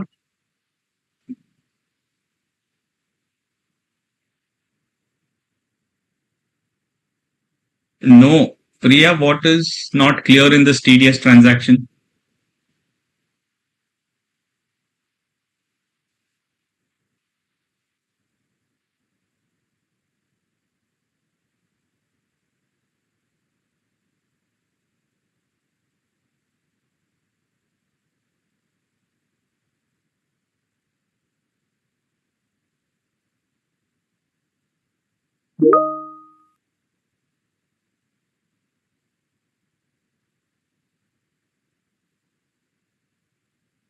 $10,000 is inclusive of tax of the total value of goods worth no.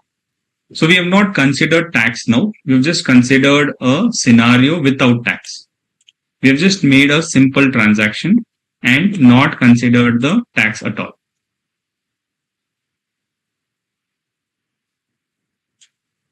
A supplying goods will not complicate GST for now. We'll just see a normal transaction of TDS and TCS. Let us understand TDS and TCS. Then I will include taxes and explain it to you. What is TDS exactly? TDS is tax deducted at source. At the source itself, tax gets deducted because when A supplies to B, it is the income of A, right? When he will file the returns at the year end, at the end of the year.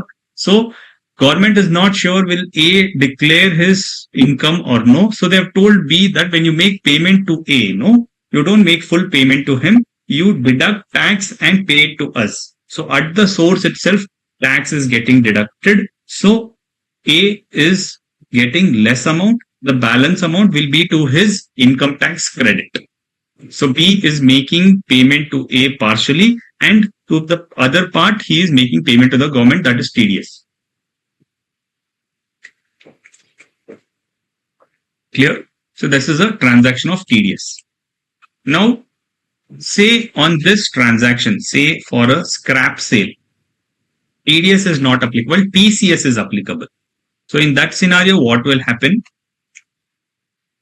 In the this scenario is closed. Don't mix both. This first scenario we have done. Now we are under second scenario where this is a scrap sale.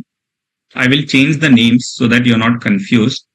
X supplies to Y. Scrap work 10,000 rupees on which TCS is applicable. So when TCS is applicable, then the receiver will not deduct the tax. The supplier will add TCS. Okay. Say if it is 1%, because TCS is generally lower rate. If it is at 1%, supplier will add TCS and total invoice will be 10,100.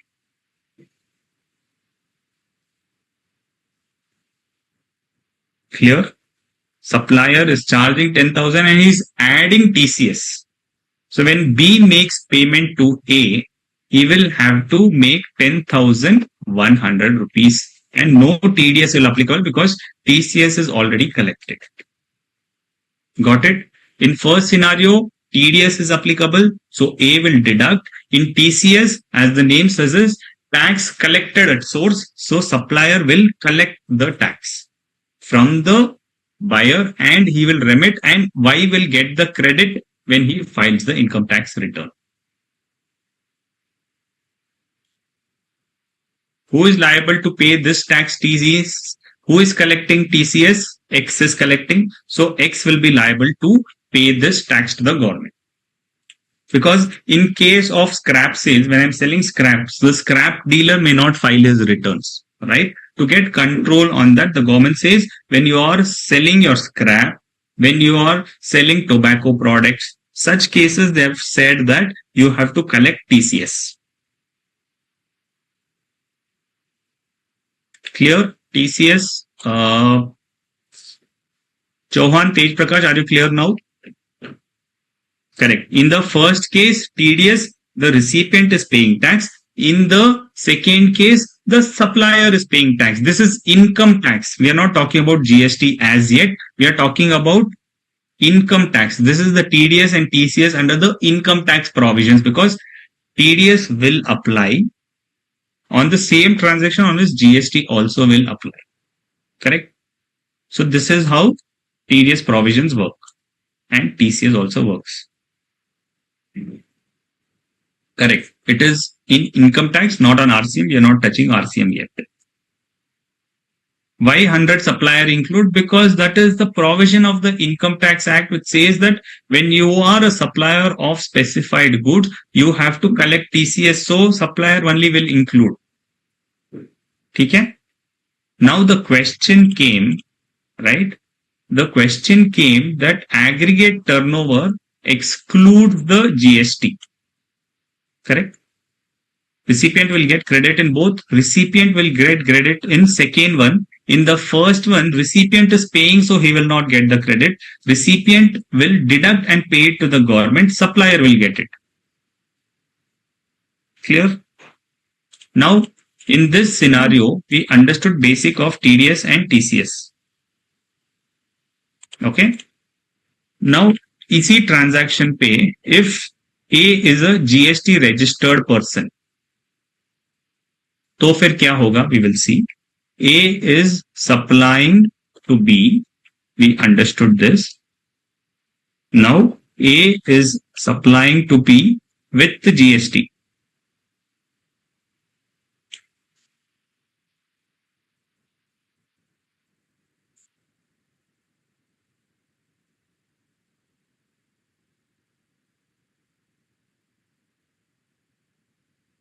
A is supplying to B with GST. Okay. So what will be the supplier charging? Say 18% hai, 11,800 he will charge, which is 10,000 plus 1,800 rupees of GST. Okay. Now how much will B pay to A? Guess karo.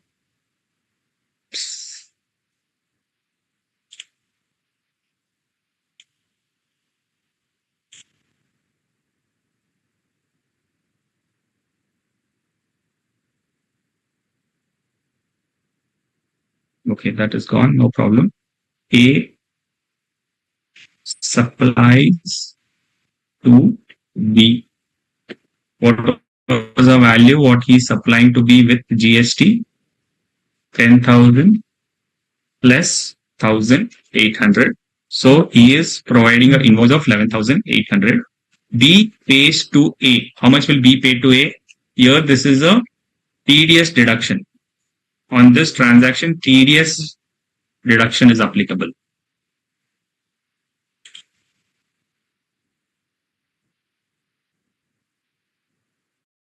11,800 नहीं होगा because he has to deduct TDS. Correct, Ishan, 10,800. So B will pay first pay to A after deduction of TDS. TDS कितना है? 10%. 10% will not be of the whole 11,800. TDS will be only on the gross value. So TDS is 10,000 के ऊपर 10%, which is 1,000 rupees. So 11,800 pay करना था. He has deducted TDS of 1,000 rupees. So B will pay to A how much? 11,800 minus 1,000, which is 10,800. Clear है यहाँ तक? यहाँ तक?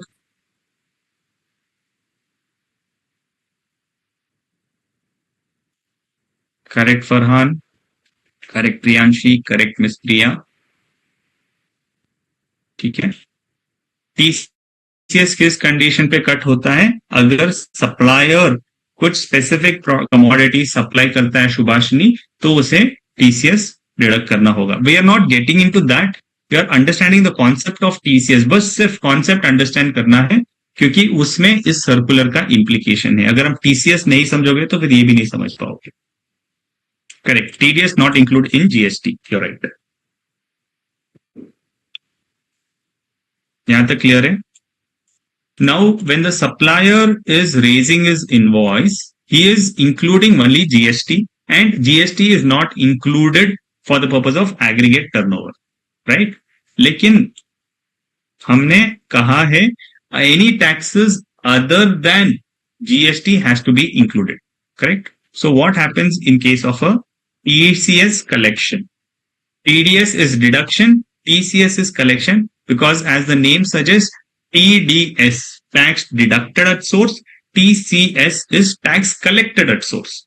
So in this scenario, जब हमने scrap sales के बारे में बताया था, A X supplies to Y.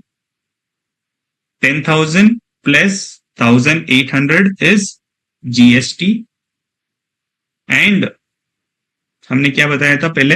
If somebody remembers, और क्या ऐड होगा?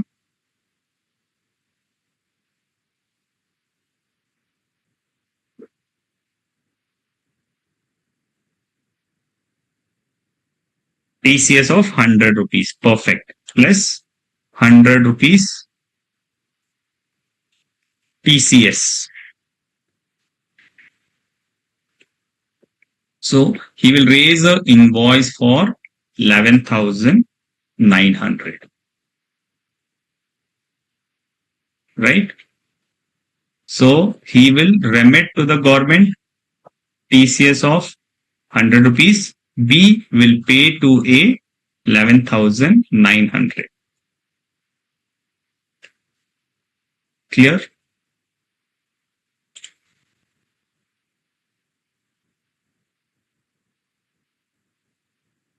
If you have understood till here, then I will go back to the slide. Our revenue to the income tax department. This we are talking about income tax, Rajveer Ray. So this is revenue to the income tax department. This doesn't come under GST at all. Right? This we have understood. Ki any taxes which is to be added, that is TCS, that will get added. So if you have understood this, then now you answer my question.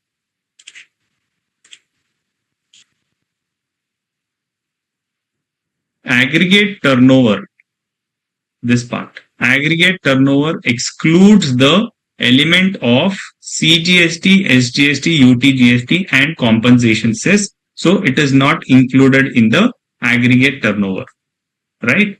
So if it is not included in the aggregate turnover, तो फिर हमारे example में, right? What is the aggregate turnover according to that? In the first scenario as well as in the second scenario, for A and in this case X, what is the aggregate turnover?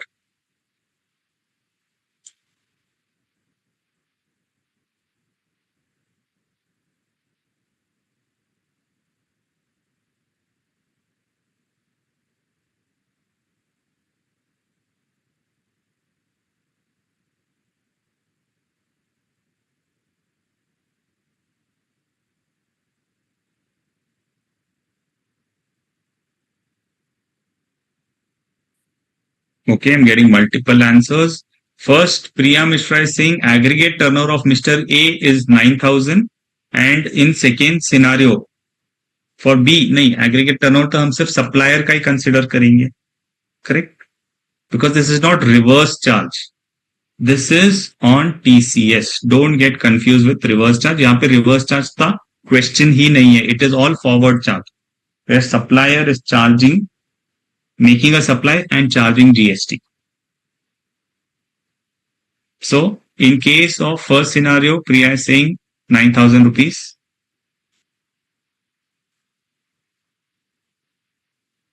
Chauhan Tej Prakash is saying 10,000 rupees. Priyanshi is saying it should be 10,000 and 10,100. 10,000 and 10,100. 11,000. ये कहाँ से आया 11,000? 10,000 in each case.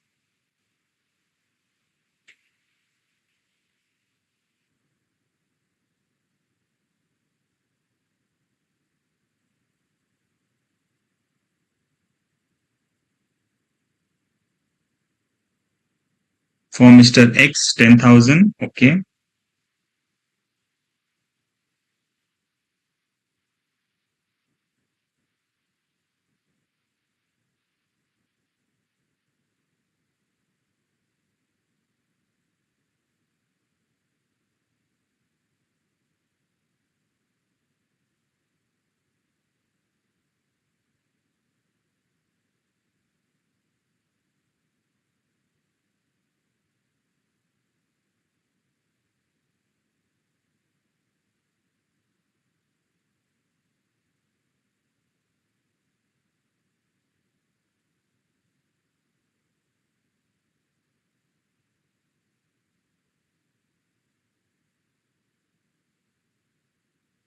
Correct. First scenario, we are clear that 10,000 rupees because this 1,800 is GST and the aggregate turnover says you should not include GST.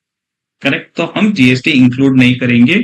So in the first scenario, whatever said and done, aggregate turnover for Mr. A is rupees 10,000. Clear? In second scenario, aggregate turnover for Mr. X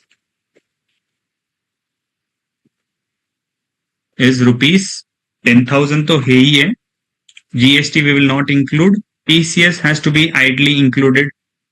So it will be 10,100. Correct, क्योंकि हमने aggregate turnover के definition में क्या कहा था, you have to exclude. किसको exclude करना है? सिर्फ जीएसटी को एक्सक्लूड करना है. So we have excluded GST. हमने टीसीएस को ऐड किया because that is not covered under exclusion.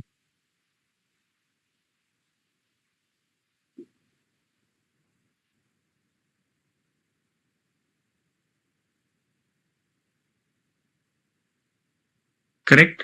So is your understanding, my understanding clear till here? कि जनरल मीनिंग जो बोलता है कि आपको value of goods and any taxes other then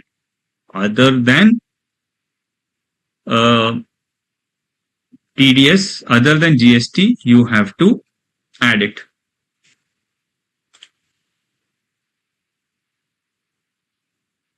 It is a kind of direct tax which is paid, correct, but that's not the reason why we are adding it. The reason why we are adding, Ms. Priya, is that it just says that any taxes other than GST has to be added. So we are adding it back. Like in our example last class in ITC, there was a municipality tax paid on the sale of machinery. We had included it, if you remember. There was a sale of machinery and there was a municipality tax which has to be paid. Why did we include it? Because it is not a GST. Any tax other than GST, we will add it. So 100 will remit to the government, but since it is any tax other than GST, we have to add it. So what happened? There used to be double taxation on this, that आप TCS के ऊपर भी 10,100 अगर आप aggregate turnover बोलोगे, then I have to pay GST on 10,100.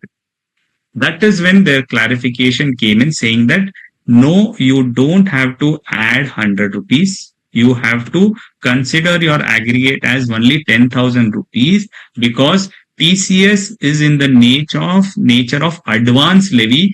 TCS is not in the nature of fix.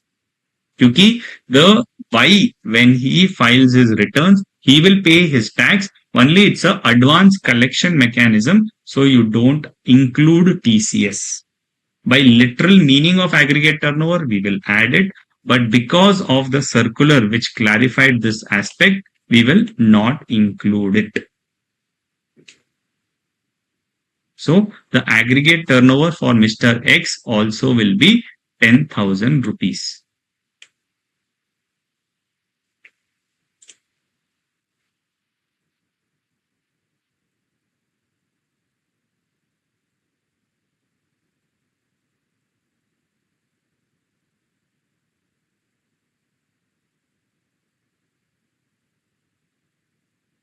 So that is what our circular number 76 is saying, that TCS is an interim levy and not having character of the tax. So do not include TCS in the aggregate turnover. Correct. Both the cases, that's why the aggregate turnover will be 10,000 rupees.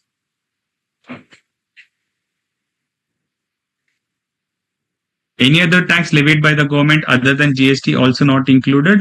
Any other taxes other than GST and other than TCS has to be included.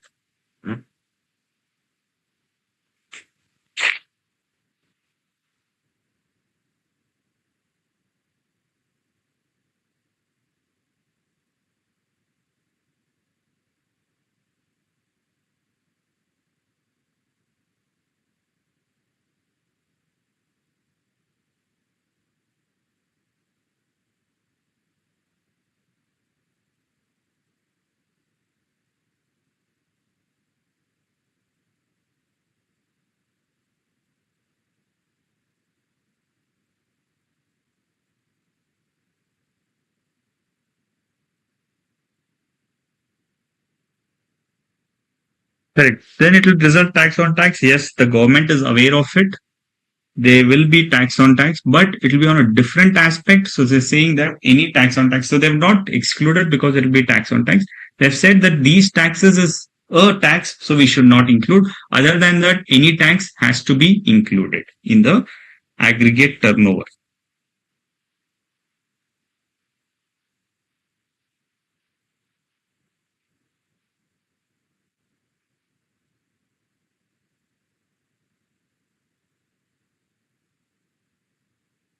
TCS is not income of the supplier. TCS, what he collects, he will pay it to the government, so that is not his income. That's why we are not including in the aggregate turnover.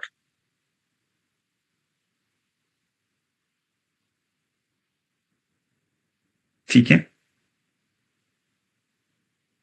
Correct Saumya, it is exclusion, but क्यों exclusion है वो हमको समझना जरूरी है कि आप जब भी सप्लाई करते हो और आप कुछ और टैक्सेस इंक्लूड करते हो तब उसे इंक्लूड करना चाहिए. जैसे मैं एक और एग्जांपल बताता हूं आपको, then it will be clear. यही सिचुएशन ले लेते हैं. First situation we are clear, so इसको हटा देता हूं. सेकेंड सिचुएशन टैक्स कलेक्शन, ये भी हमको क्लियर है अभी तक. तो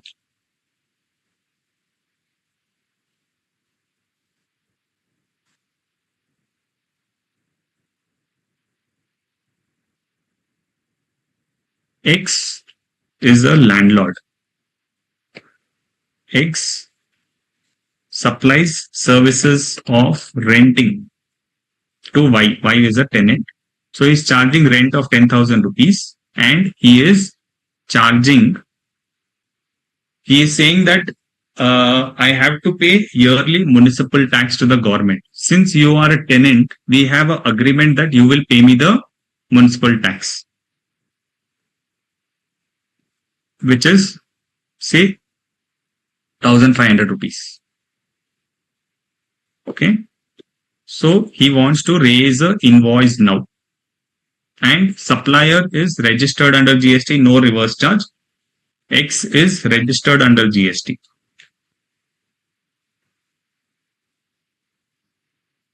He supplies services of renting to Y. Rent is 10,000 rupees and 1,000 is municipal tax.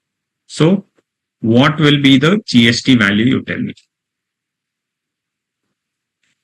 The rate of GST is 18%.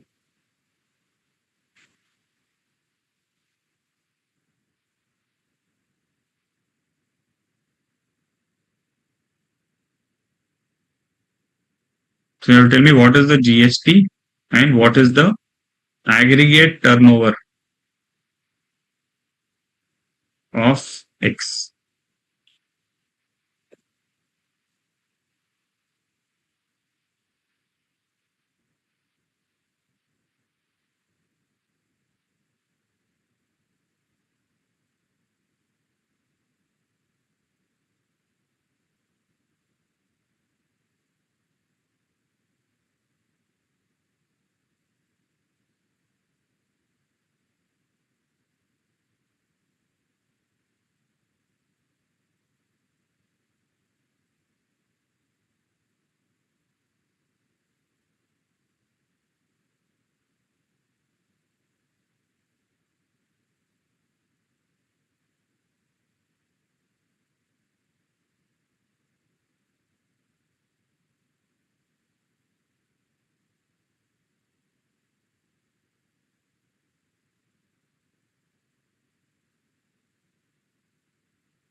GST 1,800 wrong million.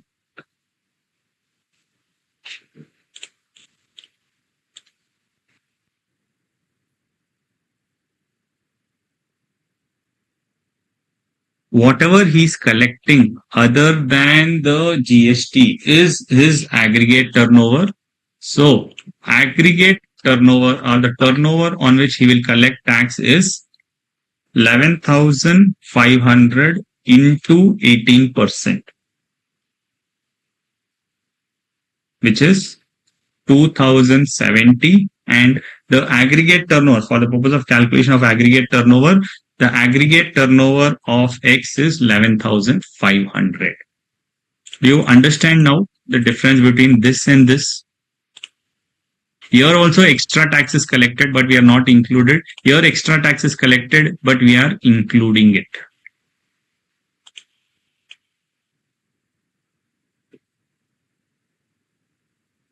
In case B, why GST was 1,800 not on 10,100?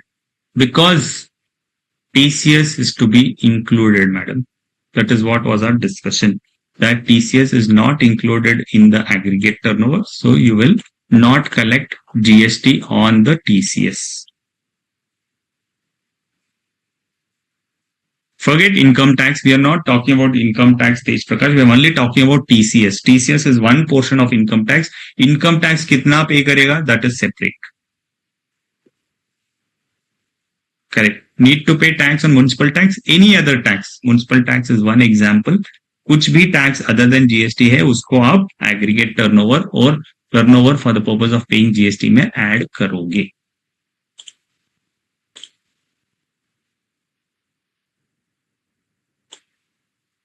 Why only TCS is not included? Because of this circular, Miss P.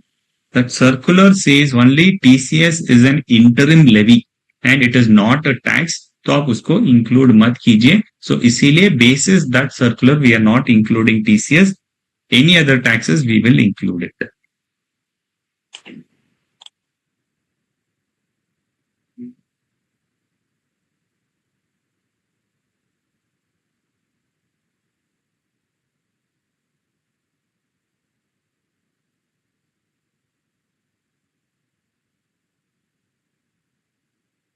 TDS तो वैसे भी include नहीं है ना चौहान तेज प्रकाश, because TDS को आप add नहीं कर रहे हो.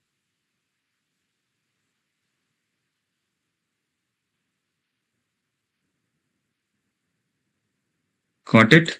So only one circular said one line, but we have to understand it in detail.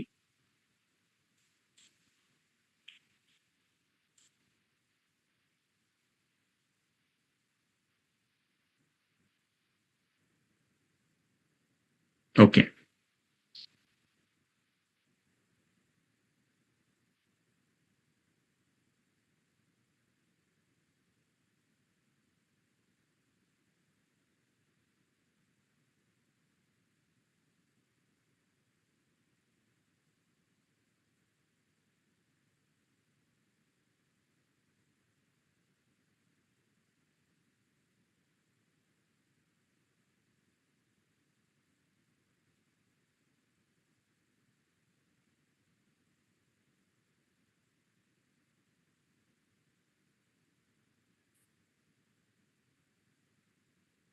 So proceeding further, threshold calculation. Let's say threshold limit, aggregate turnover crosses the threshold limit, then you have to take registration. Now, what is this threshold limit?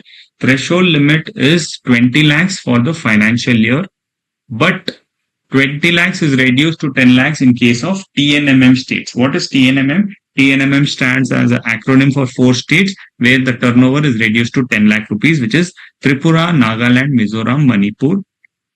What is the effect? The effect is if a company has a branch in Mizoram and Kerala, then the limit is reduced for Kerala as well. Okay.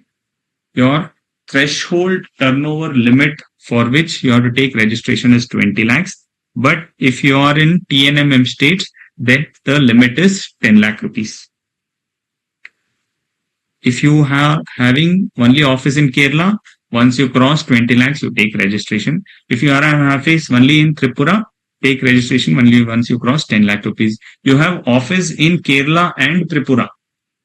Then if you are crossing 10 lakhs in Kerala, still registration will be required, because what is the limit applicable for these special category states will apply to the other state also, because we have to consider the aggregate turnover and not the individual turnover. Clear?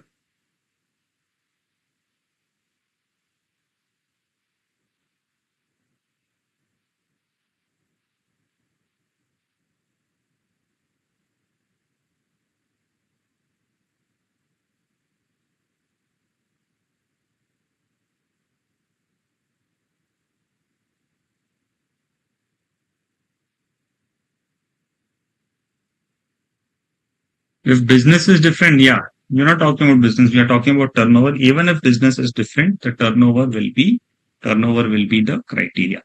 Why exception is given to Kerala? I'm giving an example to Kerala, not a exception. This is only an example. Say you have one registration in, you are from which state? Andhra Pradesh. Andhra, you have one office, and in this TNMM states, you have one office. Then your limit will be reduced to 10 lakh rupees.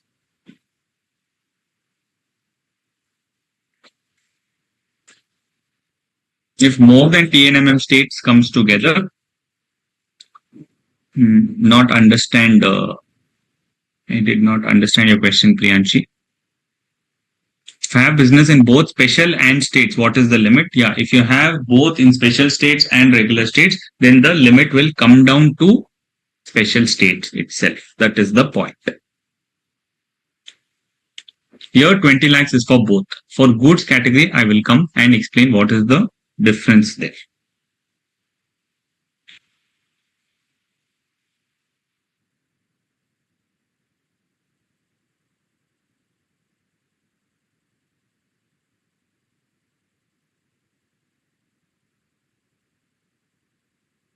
Now this threshold notification number says that this 20 lakhs will be considered as 40 lakhs. Okay, when you are under exclusive supply of goods, wherein हमने कहा कि 10 lakh और 20 lakhs है. Then from 2019 they gave in a new limit.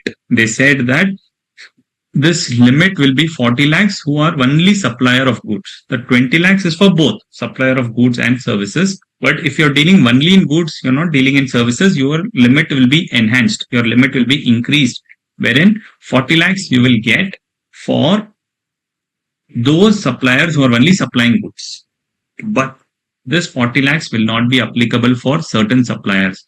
Persons who are covered under compulsory registration under 24. मतलब जिसको 24 section 24 applicable है उसको this limit will not apply क्योंकि उसको compulsory registration करना ही है. What is this 24? We will discuss separately. But ये याद कर दीजिए that whoever is coming under the category of compulsory registration, then they cannot claim this limit of 40 lakh rupees.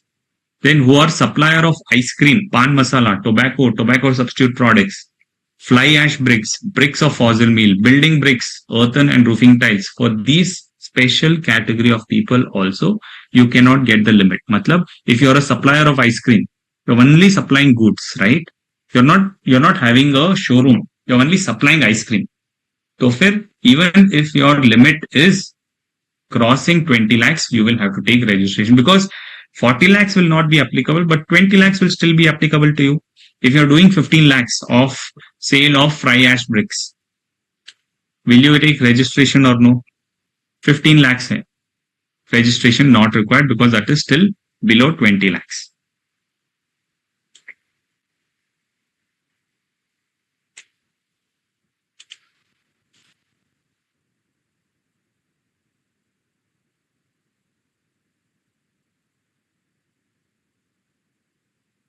Right? So the 40 lakh limit will not be applicable for these people.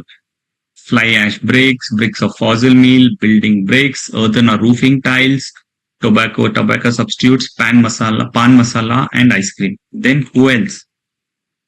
Persons who are opted for voluntary registration or any persons who continues to register. You're already registered when the limit was 20 lakhs. Now you're doing only goods, right? And your turnover is below 40 lakhs. So can you say, no, I will not pay GST? No.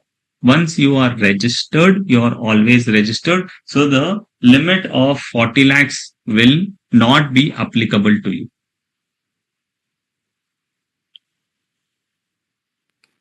And persons who are engaged in intrastate, just 1 minute, persons who are engaged in intrastate supply, if you're doing intrastate supply in 10 states, they say that special category states are there plus 6 more states, there also this 40 lakhs will not apply. Yes, Nidhi, sorry.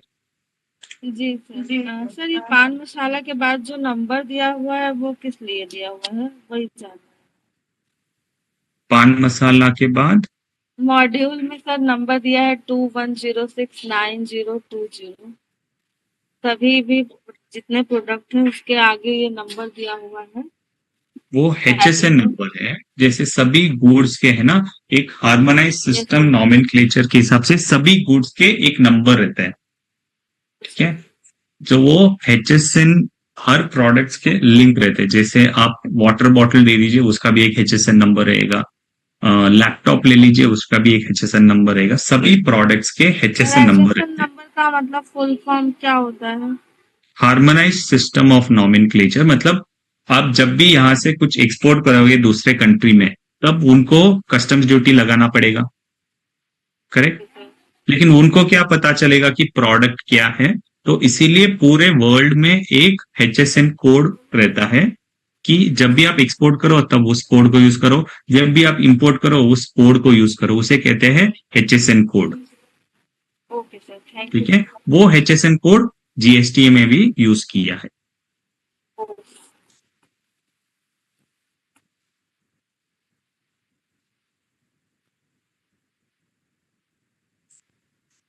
Yes, Asa, 20 lakhs limit will be applicable. Supplier include both manufacturer and trader. Yes, everybody, manufacturer, trader, service provider, supplier is every supplier. So mobile supplier has a threshold limit of 40 lakhs. Yes. 10 state point. Yes. So there are 10 special states where the limit is applicable as 10 lakhs only for goods and services, for both goods and services. For some other states, 20 lakhs, 10 lakhs for goods and services, and 20 lakhs for goods. So that there are totally 4 plus 6, 10 states for whom this 40 lakhs limit will not apply.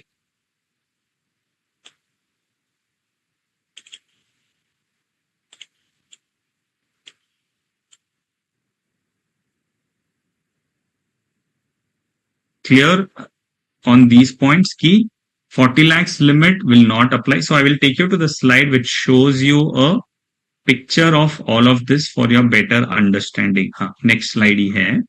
So basically limit क्या है? अभी limit 3 हो गए हैं.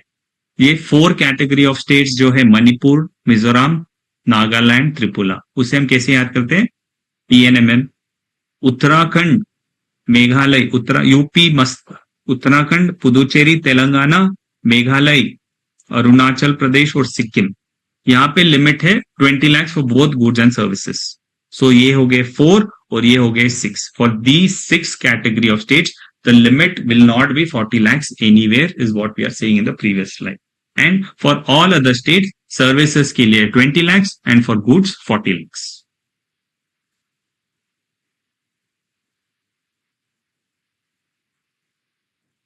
अभी clear हो गया? Now there is no masala Priya. UP में थ्रेशोल्ड कितना है? यूपी तो इस स्पेशल कैटेगरी स्टेट में है? नहीं है. सेकेंड लिस्ट में है? नहीं है. तो फिर कितना होगा? कितना होगा आप बोलिए.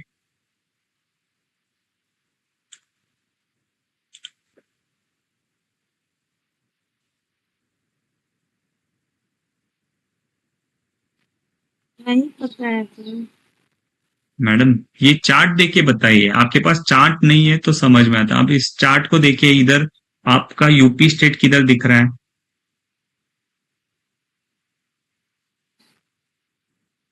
All other state. करेक्ट. तो ऑल अदर स्टेट है तो और 40 लाख सर्विस के लिए 40 लाख और उसके लिए 20 लाख। अरे उल्टा बोल दिया. आराम से बोलिए. 20 लाख फॉर गुड्स। नहीं, 20 lakhs फॉर. अच्छा, सर्विस और हाँ. 40 lakh for goods. Sorry correct. Sir.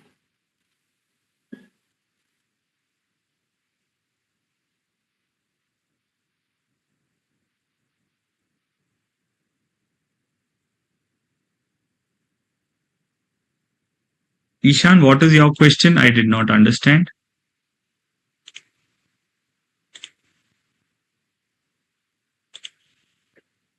Yes, Chauhan Tej Prakash भाई.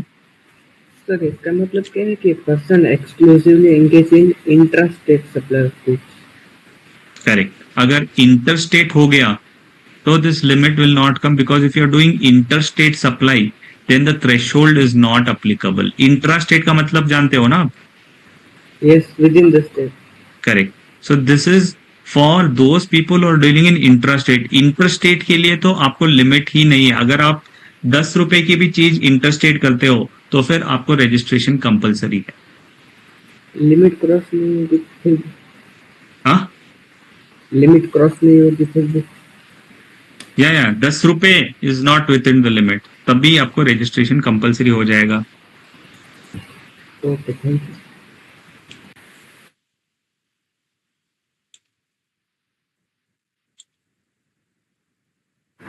Sir, I am asking like if Uttar Pradesh supplies both, if a supplier in Uttar Pradesh supplies both goods and services, then what will be the threshold?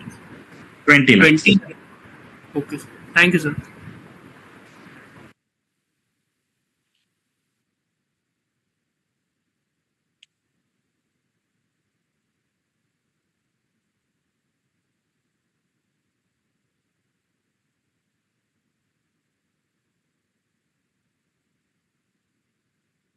While calculating threshold limit for these 10 states, 40 lakh limit will not apply. Only 20 lakhs and 10 lakhs will apply. Correct. For these 10 states, 10 lakhs for goods and services for these 4 states, 6 lakhs, 20 lakh rupees for the 6 states.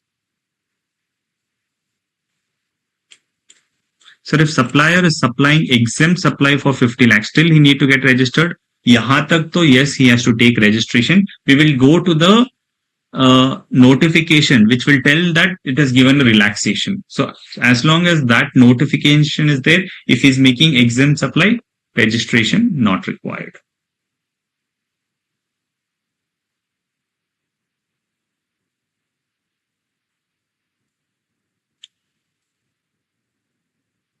Clear till here? 40 lakhs. So the main reason for that slide was to show you that persons who are covered compulsory registration, for them 40 lakhs is not applicable.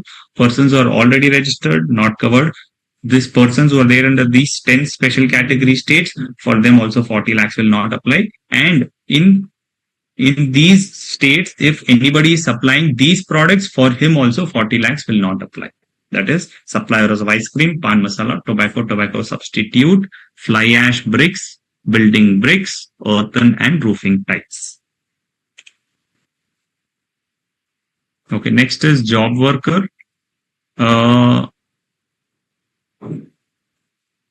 Job worker we'll see in the next class. We'll just understand these other parts. Registration is for supply from or to. So it is from state. From which state you are supplying, there you will have to take this up. Any other questions? Yeah. Thank you, Miss Priya, for ringing the bell. I know this was a very heavy class, but we understood the concepts. We have hardly finished around 12 to 13 slides. A lot to cover in the next session, but I hope this threshold limit you have understood. Priyanshi is saying, so for 10 states and particular products, no. Can you please unmute or clarify your doubt? Here it is all goods, not restricted to any goods. The restriction is yes. Sir I mean कि जैसे कि जो 10 state दे रखे हैं जिसमें 20 lakh is maximum threshold, इसमें 40 लाख का नहीं लगेगा, और जो एक्सेप्शन दे रखे हैं प्रोडक्ट के उसमें भी 40 लाख नहीं लगेगा, 20 लाख इज मैक्सिमम. नहीं धीरे धीरे बोलिए, समझा नहीं मैं. अच्छा sir, I mean that 10 states which are given that's maximum threshold is 20 lakh rupees only. No, it again depends on states. For 4 states, it is 10 lakhs, and for 6 states, it is 20 lakhs. Okay, मतलब 40 lakhs will not applicable for 10 states. That is Correct. And also for the products which are given in exception, for them also 40 lakh will not applicable. Correct. For them, 40 lakhs will not apply, so 20 lakhs will apply.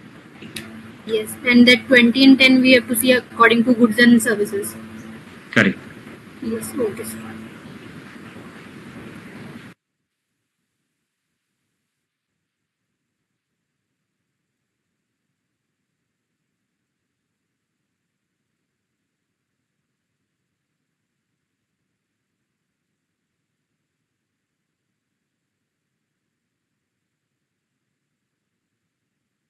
So if a person is making supply in Manipur and Karnataka, threshold limit will be 20 lakhs. Manipur is 10 lakhs, no madam. Manipur is 10 lakhs, so it will be 10 lakhs.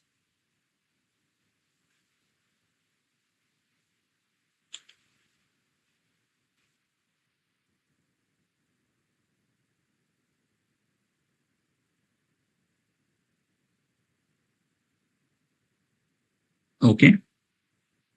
So we'll continue in the next session. We'll do the maximum aspects in the next session. Compulsory registration, what required, deemed registration, and other things. Okay. Thank you.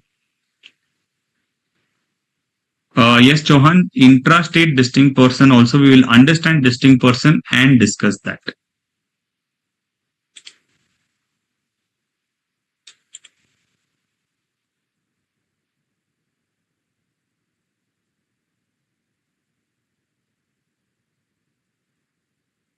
Yes, sir.